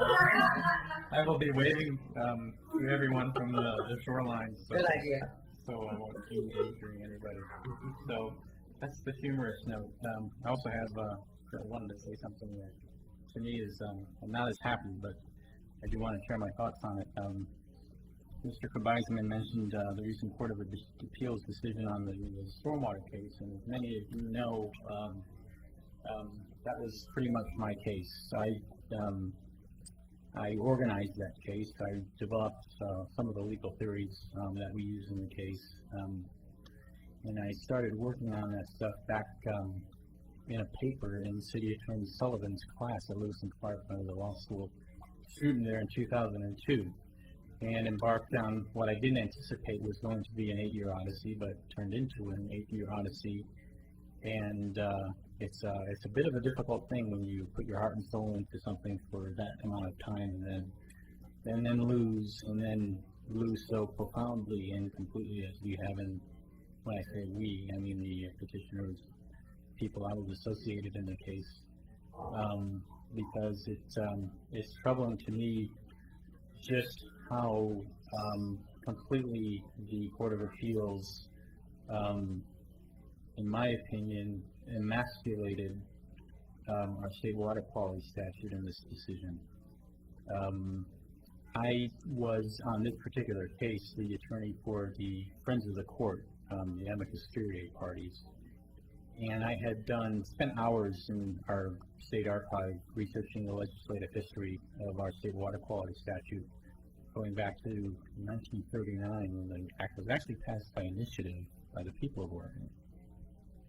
And in the 60s, under the Tom McCall era, the legislature had really put some real teeth into the act, both requiring a permit for discharges 5 years before the Clean Water Act was passed by the federal government. And in the statute, sorry, Mayor Norris, I've been at this 8 years. I'm going to take a few minutes on this. The legislature put teeth into the statute and required that all the permits impose conditions for compliance with water quality standards. What the text is really black and white clear on this, and what I feel the Court of Appeals has done on this is basically impose judicial interpretations regarding agency discretion and agency deference, and superimpose that upon the black and white text of the statute that doesn't have such discretion. And there you go. It may be a warning about throwing too much of your soul and your life into something that's a cause, and you can get smacked down pretty hard. There's a lot of wisdom in even losing like this, and I'm already thinking about legislative amendments that I think are needed in the water quality statute to make it what it should be. But I do think, as someone who I do consider myself a real dedicated environmentalist, that if we're going to really handle really threatening issues like global warming and habitat endangered species extinction, that we're really, as a species and as a society, going to have to learn to make really difficult sacrifices. And what unfortunately I find that the Court of Appeals did in this case is just let us collectively off the hook in our responsibility under the law to make such sacrifices and then there you have it. I mean, this is a tough one for me, and I'll keep going, following my convictions. But I do want to share the regret I have at what the Court of Appeals has done with this case after such a long time. So thanks for hearing me out. Okay. With that, we are adjourned.